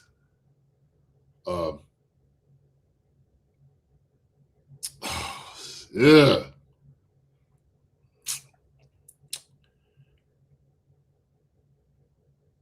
I tell you what, I like the 128.5 rushing yards at least, man. So I'm gonna go with Marcus's bet $25 to win $275, and we'll hand it off to Pacheco, okay, and we'll get his churning legs and hopefully get some yards, and he does a great job, okay. So we'll just have to see, but. Marcus, I'm going to go with your bet this week, my man. 25 to win 275. Let's do it. Let's do it. Sorry, Tage. I shoot. Okay. I mean, I didn't think you were going to be a fan of the Hunt bet. Yeah. Since I took over, you said it's. I mean, yeah, you kind of have to. You kind of have to hate that bet. Yeah. Yeah. Look, I've been betting Hunt all season, and the last 2 weeks, man, really broken my heart. Shame. Yep. Absolute shame. It makes zero sense to me.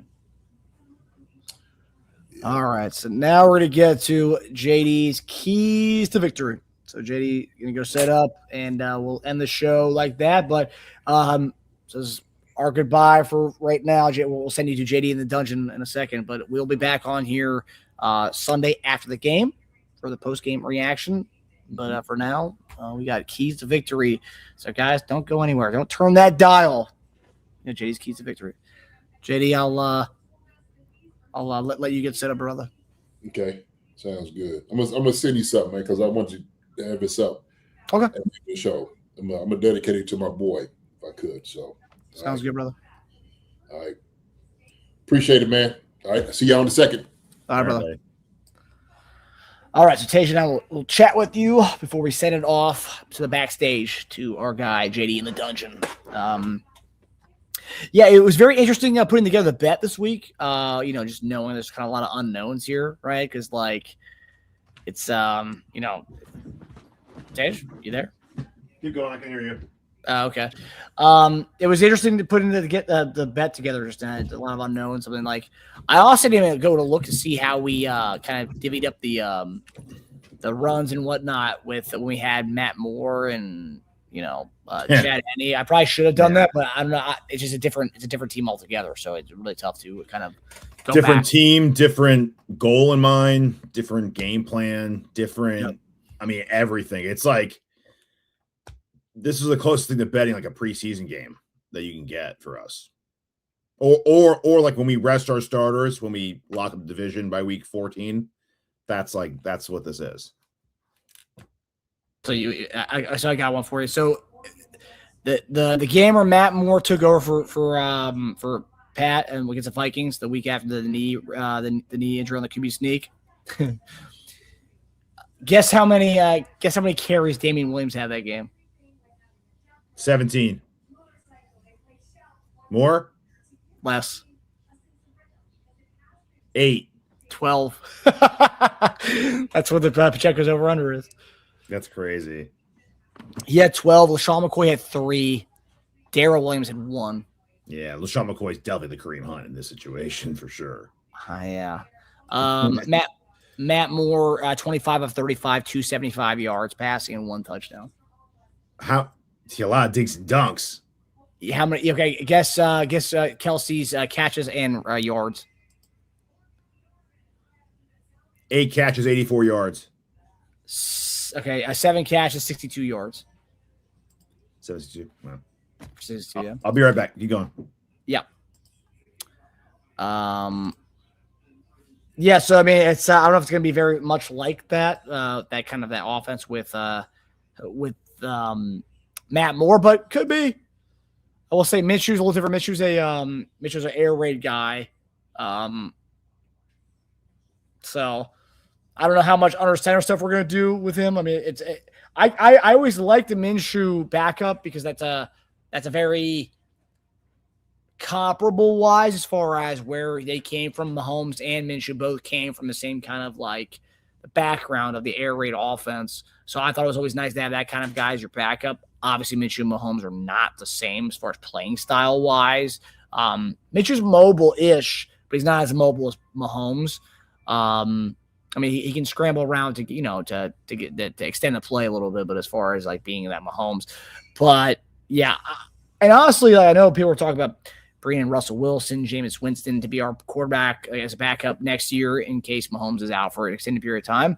But talk about showcase. I mean, this is a big showcase game for Gardner Minshew because Gardner Minshew, he's still young. He can still be the backup. And every quarterback had a backup for an extended period of time. All the quarterbacks we've had to back up Mahomes during this period have been elder guys. Chad Henne was older. Matt Moore came out of retirement to be a backup for us. Blaine Gabbert was older. Minshew's a younger guy. I mean, we could potentially have the Jim Sorgi to Peyton Manning with this Gardner Minshew situation here, or Todd Collins to Trent Green for a little bit, but Collins ended up going to Washington and being a dude over there for a little bit. But he was also a backup there until Jason Campbell got hurt, and then he became the guy over there. So I don't know, but Minshew does have an opportunity to be a dude. Again, he's still a younger guy. He can make a name for himself in this game, be the backup for Pat going forward. So these next 3 games are going to be very interesting to see. I mean, last year we only got really one big sample size of Carson Wentz as a backup, and that didn't look the best. That one game that Carson Wentz really got to play, though, is the Week 18 game against the Broncos. I hope to God this game on Sunday is not like that. That'd be very pathetic if it is, because Tennessee is also a team that's going nowhere as far as this year goes. They have a rookie quarterback. So if we get manhandled like we did against the Titans, like we did with the Broncos last year, that's a very bad thing. I was just saying how Minshew has an opportunity here to be a backup, to be like the to be the backup for the future with Kansas City. Most backups we've had over the years have been older guys: Chad Henne, Matt Moore, Blaine Gabbert. Wentz is probably the youngest backup we've had, and he only played really one game in that Broncos game last year, and we saw what he did with Minnesota this year. Didn't really look good. Minshew's still young. Minshew also is interesting in the mere fact I was just saying that he was an air raid guy like Mahomes. So he comes from the same background as Mahomes, not as mobile as Mahomes, but he can extend a play a little bit. So I do like the fact that we do have a guy who's very similar, comes from the same kind of background as Mahomes. So the next 3 games, big showcase for him. He can still potentially be a starting quarterback in the league, and he can still potentially be like our Jim Sorgi or Todd Collins for an extended period of time. Huge opportunity. I mean, he might be our starter week 1 next year. So he could be playing for that. That's true. Yeah. I mean, I will say Adam Schefter did report this week that like Mahomes all intents. No, I know, but it's, it's a long way off. So, they don't want to rush him back. Either way, he's playing for something for sure. Job JD, here, job somewhere else. Yeah, JD asked me this week, do you think Minshew is the best backup quarterback we've had in the Mahomes era?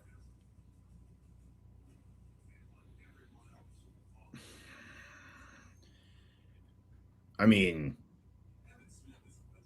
for what they've done for us, I would say No. Just their body of work being a backup quarterback for us. I think it's Minshew by a long shot. Yeah. Body of work wise. I mean, yeah, Henne was great for us when he came in for certain duties. Yeah, that's great. But as far as being like their resume going into being our backup, he probably has the best overall resume. Better than Wentz? Wentz had that 1 year, but that was pretty much it. I want to say Minshew overall statistically he's got a better career than Wentz. It's a good question. Who has the best stats of all the backups? Okay, let's see. I feel like Henne and Gabbert both TD to interception ratio is not the best based on their Who are you going to right now? You're going to somebody. I was going to go Minshew. Oh, okay. That's what I was doing too. Okay, so let me go to Gabbert. Let me go. I'll do Henne and Minshew. You do Wentz and Gabbert. Well, Matt Moore. I mean, his career, he didn't start that much. Like these other guys started. I was a big Matt Moore guy. He was great at Oregon State. So Chad Henne and I'm doing Henne and Minshew. You're doing Gabbert and Wentz. Yeah, it's not even close. So okay, Minshew. Completion percentage. Oh, you're doing that? Well, I do all. What do you mean? 63.3% for Minshew. Okay. He's slightly higher than Wentz. Okay. What about Gabbert? Yards? What about Gabbert? Well, he's higher than Gabbert. I mean, yeah. Okay. Chad Henne 6.3, man. Yeah. Well, Chad Henne 59.6. Okay. Yards. Minshew 11.97, so 12,000 yards. Almost 24 for Wentz. Okay. 13.2 for Chad Henne. 9.4 for Gabbert. Okay. Touchdowns. 51 for Gabbert, 159 for Wentz. 68 for Minshew, 60 for Henne. Yeah. Interceptions. So the TD to interception ratio. Minshew 35. Wentz 72. Wow. 63 for Chad Henne. Gabbert 50. 51-50 is his touchdown to interception. So I think Minshew's got the best TD interception ratio because he's 68 to 35. No, I still think it's Wentz, 159 to 72. Oh, wow. Okay. Rating. I mean, 76.1 for Chad Henne and 88.2 for Minshew. Yeah, it's Wentz, 89. I mean, Wentz, I think you're shortchanging, but he had more than one good year with them. He had like 4 good years. Yeah. He had 33 touchdowns, 21, 27, 16, 27. He had 27 with the Colts that one year. Not bad. I actually didn't think he had that good of a year. With the Colts, he had 3,500, 27, and 7. Not bad at all. He had a pretty good year. Nowadays, he'd be like a MVP candidate, like some of these bums out there. Jeez. 94 QB rating. I mean, No, I mean, Wentz was solid. Wentz was an MVP candidate. Anytime you have an MVP candidate. Okay, but by the time we had Wentz, he was pretty much done. I think Minshew's still kind of in the prime of his career. Yeah, Wentz was done after that Indy year, which is weird. He didn't get a. Oh, they did try. The Commanders did try to start him, right? Yep. Oh man, yeah, he was cooked. I mean, it's so weird. I mean, Minshew's 29. Okay, he's 29. He's still relatively young. Yeah. 29. I mean, he almost took Indy to the playoffs that year, and then the Raiders last year, they kind of benched him pretty. Yeah, wasn't having that hot of a year. Yeah. I mean, I think Minshew at best is probably a backup now. I think it's time's here. But still, he's still playing to be a backup quarterback in this league. Yeah, Minshew, yeah. And potentially, like you said, he could potentially be the starting quarterback next year for us. He's thinking that in his head at least. Well, I mean, honestly, like, I don't know. Did you have when I saw him driving down the field there? I was like, "Ooh, Minshew, a little comeback to win it," and then the pick. I was still terrified every time he dropped back. Yeah. James Lamp, Alex Smith for one game. Alex Smith, okay, they can't count that. He wasn't the backup. It was a week. Yeah, Mahomes was his Minshew that year. Okay, I know, right? I know. Yeah. So it could be an interesting game. This Tennessee game. I saw Nick Wright has the Tennessee Titans winning. What are you projection wise?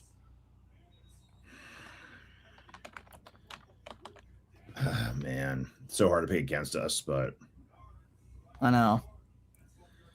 Honestly, I mean, I wouldn't be surprised. They're scoring more than we are lately. Yeah. Yeah, they're trending in the right direction. That's why I took that Pollard bet. Yeah, they are trending in the right direction. They're giving up more points than they were earlier in the season, but they're also scoring a lot more. Ward's looked a lot better every week. Yep.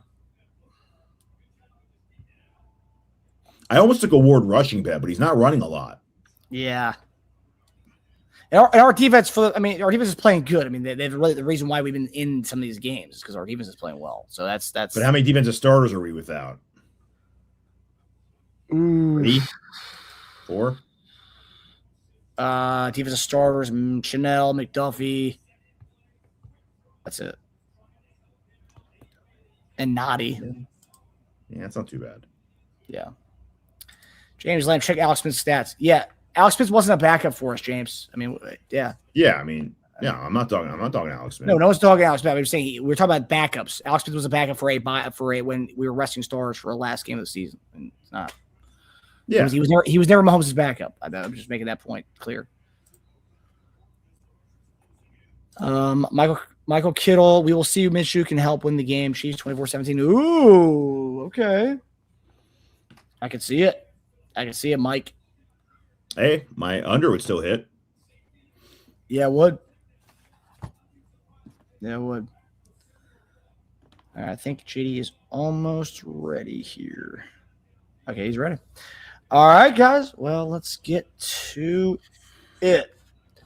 All right. So we will see you guys Sunday after the game, the post-game show, after this Chiefs-Titans game. But for now, we're going to send you to the dungeon for JD's Week 16 Keys to Victory. We'll see you guys Sunday. Enjoy JD's Keys to Victory. Lock in, Chiefs Kingdom, Jason Dunn's dropping dimes. 10 keys to victory is football time. He's been in the trenches, he's battled the best. Breaking down the matchups, forget all the rest. From Mahomes to the defense, the blueprint is clear. JD's got the knowledge that the fans want to hear.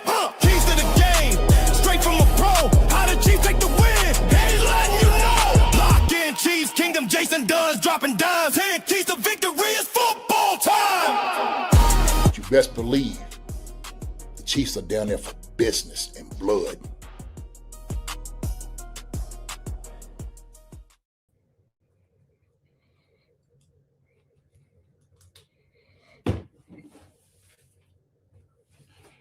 Tell you what, let me get straightened up here, man.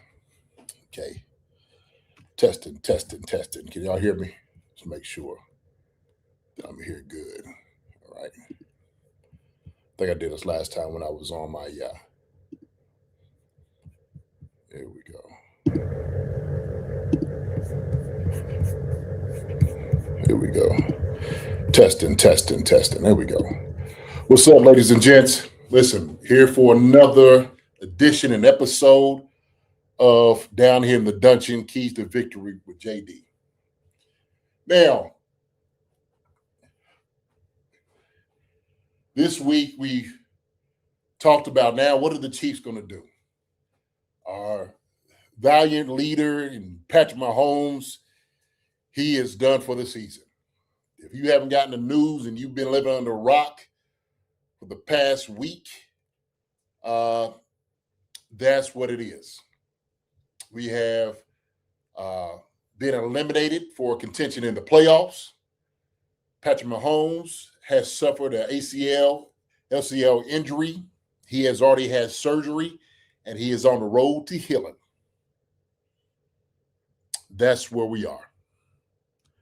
Now, with all of that being said, and right now, I guess we have nothing to play for, and everybody's, we're done. And we heard some of the people, I just call them people, talk about they're not going to watch the Chiefs anymore for the rest of the season. And, you keep going back to get rid of Andy and the whole coaching staff sucks and get rid of him and the players and Travis Kelce needs to retire and other guys need to go. And it's all it's been for the past few days.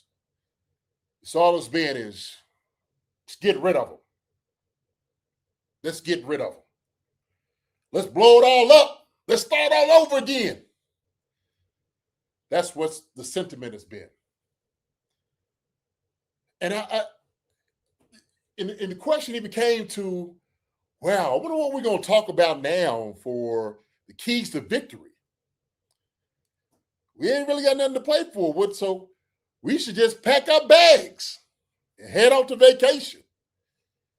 Let's go ahead and get our plans ready to where we're going to go when the last game is over. So we can sprint right on out of the locker room and head on to where we wanted to go and kick our feet up. And some people are on that ship. Some people are actually already on that plane, and some people have turned it in for the season. Turn them off. I don't want to see no more of it. This has been pathetic, and these guys are terrible. Turn it off. And I want you to understand, for guys that play the game, we play for several reasons. We definitely play to win the game. We definitely play to make money. We definitely play because of the accolades that we receive for being out there on the field. But one thing we play for more than any of those other things out there, and it's pride.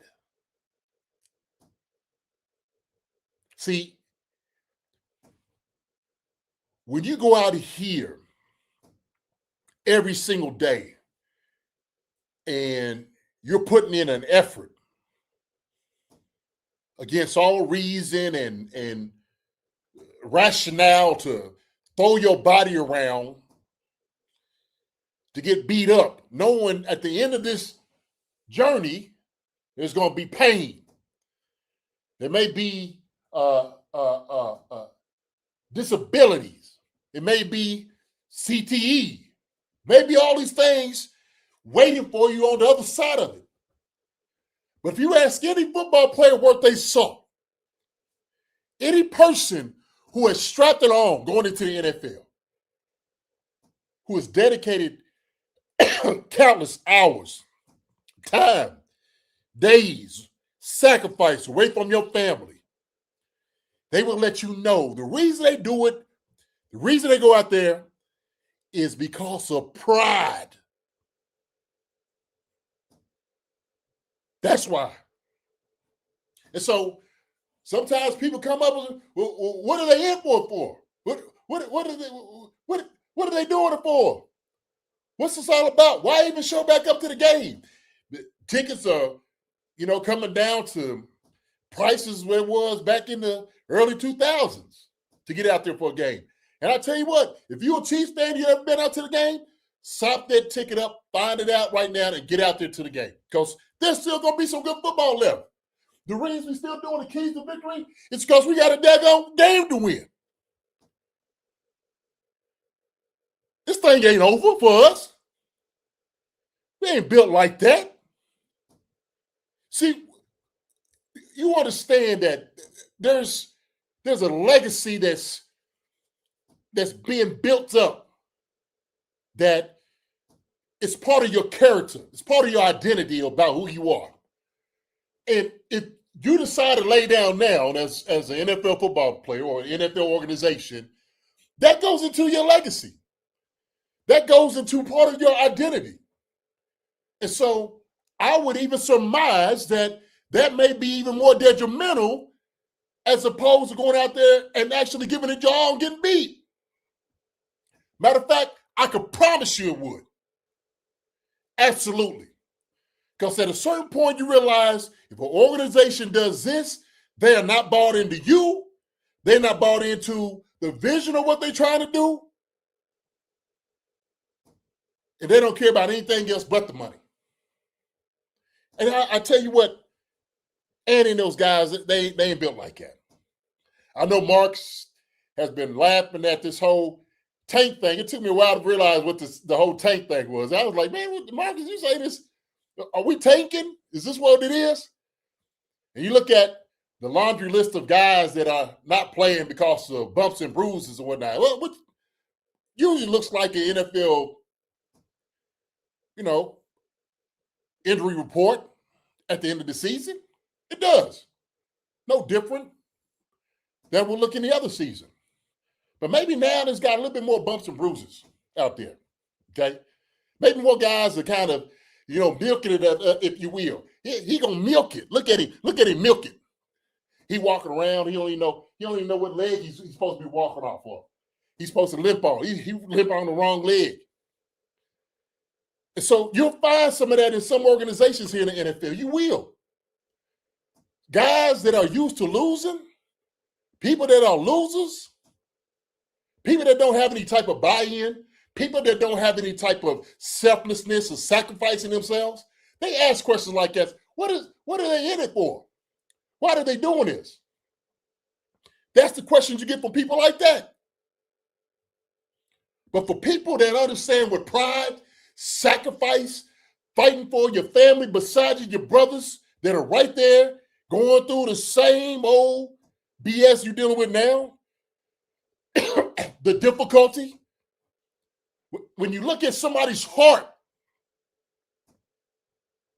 you'll know who a guy is. And so for us, for the Chiefs, we got to explore who our heart is. We got to find what our character is. But we're not just talking about the players. We're asking this about the fans. Now, you don't want to come to the game. I'll never disparage you or talk down to you for not coming. We understand Christmas Day. Hey, man, guess what? Shoot, families here in town. You don't want to spend a boatload of money to get over there to the game. You may save a little sleep. Hey, you get to sit there and actually watch your kids get the presents up underneath the tree. That was second on your list. The first is getting there to the Chiefs game. But now you get to spend some time with your family. So good. For y'all that did that and bowing out of this game, good. Have a great time. But for those of you who decided that they're going to turn the Chiefs on, while the lights are sparkling on your tree, and in the midst of opening up the presents and everybody's, throwing all the toys around, and your kid done broke up 3 or 4 of them, and you got your socks that you wasn't asking for and the underwear that you had 20 pair of, you might just find yourself on the channel to go watch the Chiefs. Just turn it on. Because there's going to be a hell of a game of guys out there playing. They're giving it their all. There's going to be some guys that's dedicating themselves because it is about pride. It is about winning. It is about going out there and giving it their all. And so what I'm going to give you right now, I'm going to give you a couple of keys. We can talk about this, finish this more. So let's start out right now for our keys to victory. Now, what are we going to start out with? Offensively, 10 to the stash. Gardner Minshew, the stash. Yes, sir. He is our quarterback. I love it. I love it. I can't love this thing enough. Gardner Minshew is an absolutely wonderful quarterback in the NFL. He is the guy that we need in a time like this. He is. When he was down there with the Jaguars, he was a fan favorite because he came out there. He had nothing to lose, hair swinging, mustache out to his ears, and he was leading them to victory. And he was one of the fan favorites. So guess what? I'm a fan favorite of Gardner Minshew. I think he's making it happen. So 10 to the stash. Stash, we need for you to do what you do, baby. Number 2 thing, run the football. With running the football, you get to manage the game. Let's help Gardner Minshew out. Let's run the football. We got Kareem Hunt, we got Isaiah Pacheco, and we got David Pierce, who's been sitting on the bench. This is going to be his 3rd game. Let him get some looks. Let's see what he can do. Why not? Okay? Since we ain't got nothing to lose, since everybody's on vacation, let's run it. Why not? And it helps manage the game. And it helps Gardner Minshew out. Number 3, new and old wide receiver group. Royals. Yes. Jalen Royals. Finally get to see Young Buck. I want to see what he's going to be able to do. He was a fan favorite during training camp, and I know he's ready to come play. He is. Older group, new and old. Royals, Remigio, old, Hollywood Brown, Xavier Worthy-Young, Juju Smith-Schuster. That's what our wide receiver core is going to look like. I like it. I love it against his deep. Oh, yeah, absolutely. I like it. And Minshew can get the ball to those guys. Those guys that I just talked about, they're going to be able to get open. So let's see what they can do. Hey, number 4 thing, Killer Trav still wants the ball. He didn't said it. Travis Kelce, we don't know where he is in his whole decision to come back next season or not. But Travis Kelce said himself, I don't care if you roll a ball out there in a Walmart parking lot. Sign me up, baby. Sign me up. And I believe it. Because this could be his last, go round. His last hurrah. He didn't want to go out like this. We don't know if he is or not. I don't want to speculate. He can do whatever he wants to do. Trav has done everything he could possibly do playing that position in the NFL. He has. Super Bowls, prestige, he's got it all. He's done it. I know he wanted to go out on top with his boy. He may come back next year. He may not. We don't know. But I tell you what, let's celebrate and understand Killer Trav is what he's going to do. Get him to rock. We want to see that happen. Number 4 thing, we got to score at least 2 touchdowns and 2 field goals on this. Marcus already gave you a bet. He got Buckner giving 2+ field goals. I believe that's going to happen. Buckner, start working with your wife right now, okay? Have her take you out there in the backyard and start kicking field goals, okay? You get it, kid, to start doing some things. You understand? How about you do that? Score at least 2 touchdowns. I believe that can happen. You'll hear it here because of what we're going to do special teams-wise. We'll work over the defensive side of football next. So let's go with it. I'll tell you what, man. Tennessee they've been trying to buy wins all season. Now all of a sudden they go and they beat the Carolina Panthers. I remember somebody, oh man, the Titans won, they look good.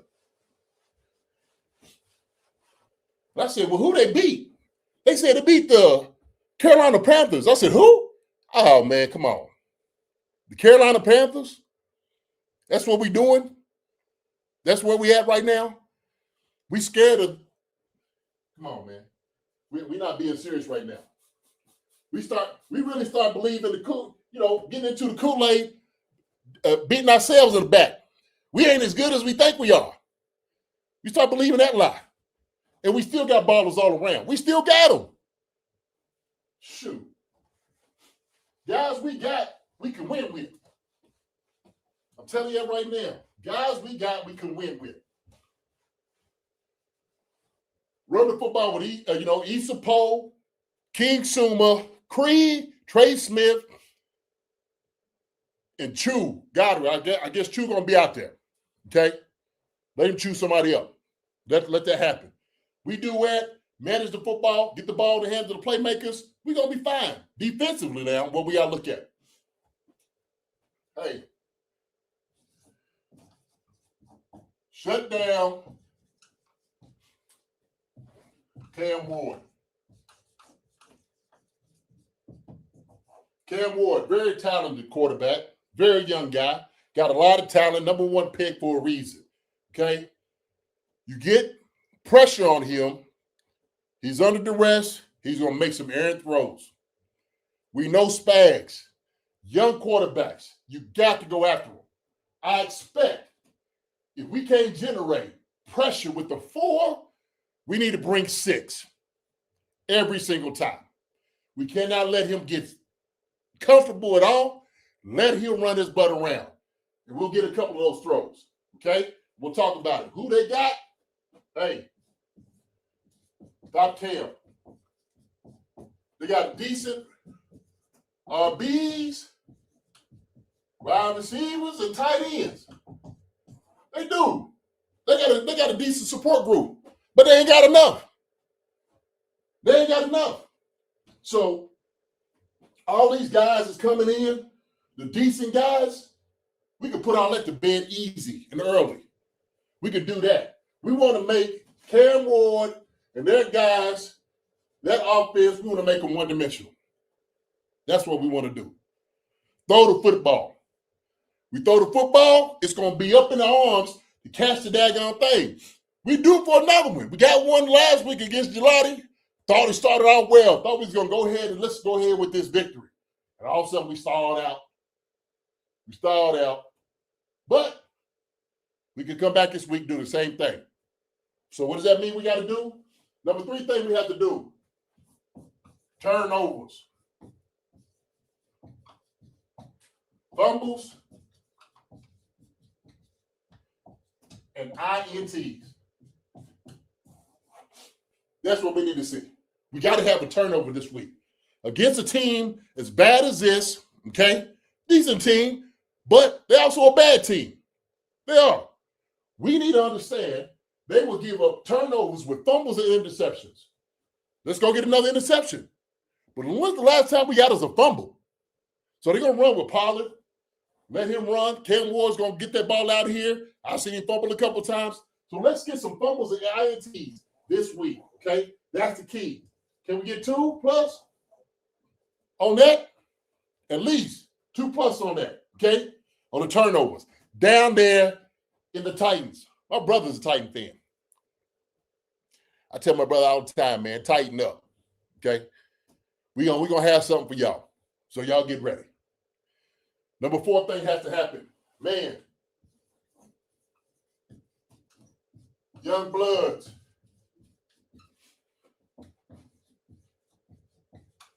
Gotta shut it down.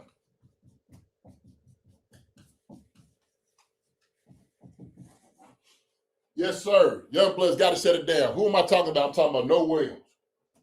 I'm talking about Boss if he comes in. I'm talking about those guys, Gelati playing more. Let him get out there and let him cook. I want to see him get out there with more snaps than he's had because he's effective. We need to see more of the young bloods out there playing. I want to see that. We got to see what we got. If we don't know what we got, how we going to know if they don't play? These young boys already have been playing. The only one I named that we haven't seen is Bossa. And it's about high time we see him as opposed on special teams. So now let's see what we're going to do.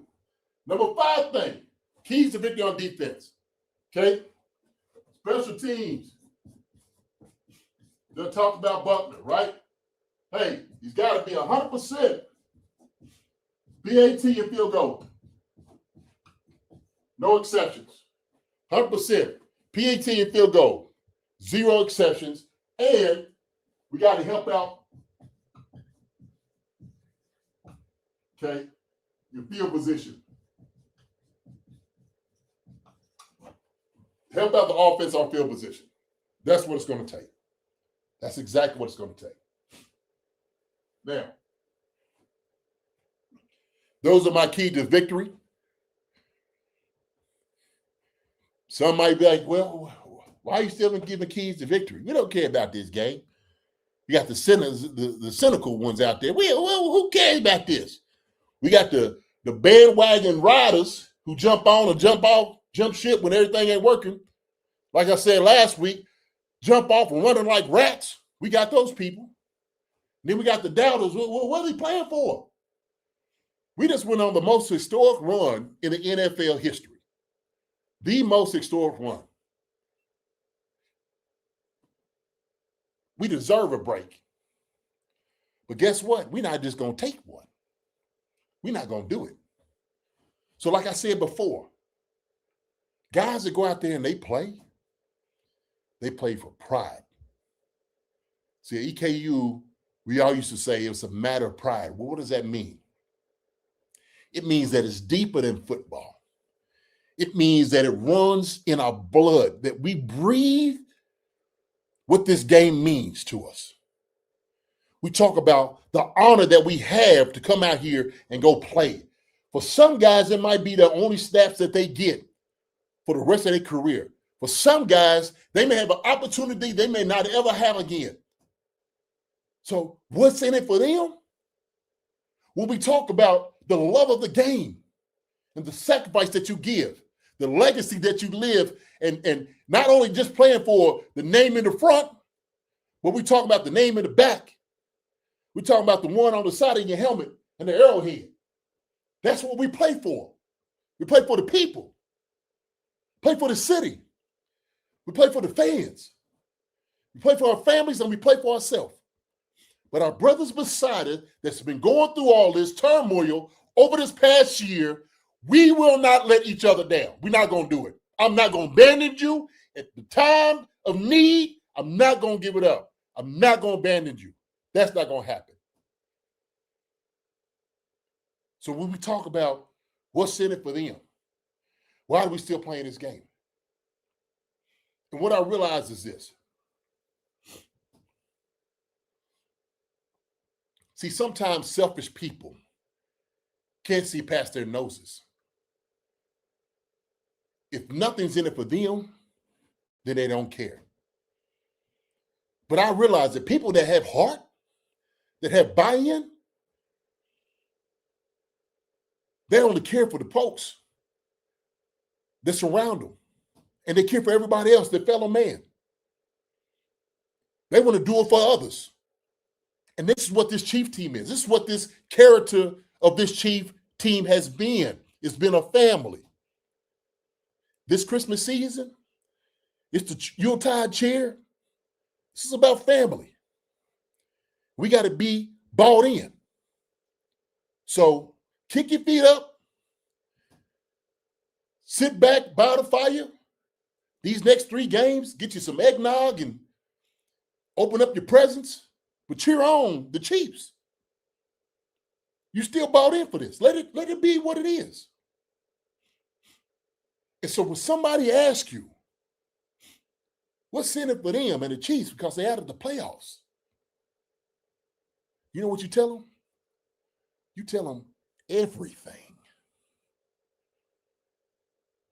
Everything. Because it is about pride. It is about who Kansas City Chiefs are and has always been. Through thick and thin, through the hard times and the good times, we will see our guys through. So y'all join me. Y'all join me and let everybody know you're a Chiefs fan. Keep your chin up and let everybody and speak to it proudly. I'm rocking with them 10 toes down. It ain't never going to change. We'll see y'all later. This is what this means.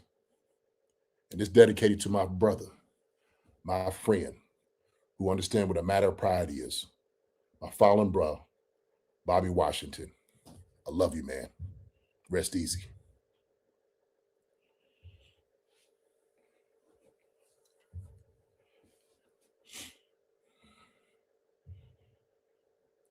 Rest easy.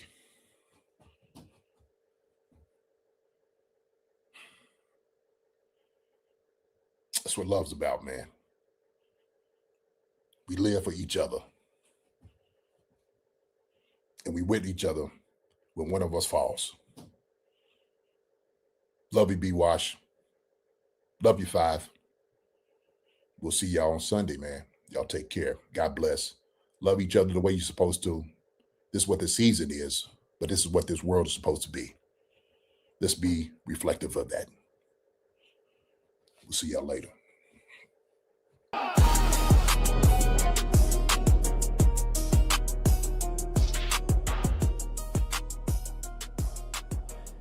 Hi, everybody. Thanks for watching.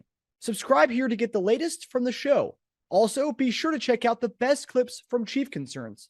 And if you prefer to listen to the show, subscribe and follow us on Apple Podcasts, Spotify, and anywhere else you get your podcasts.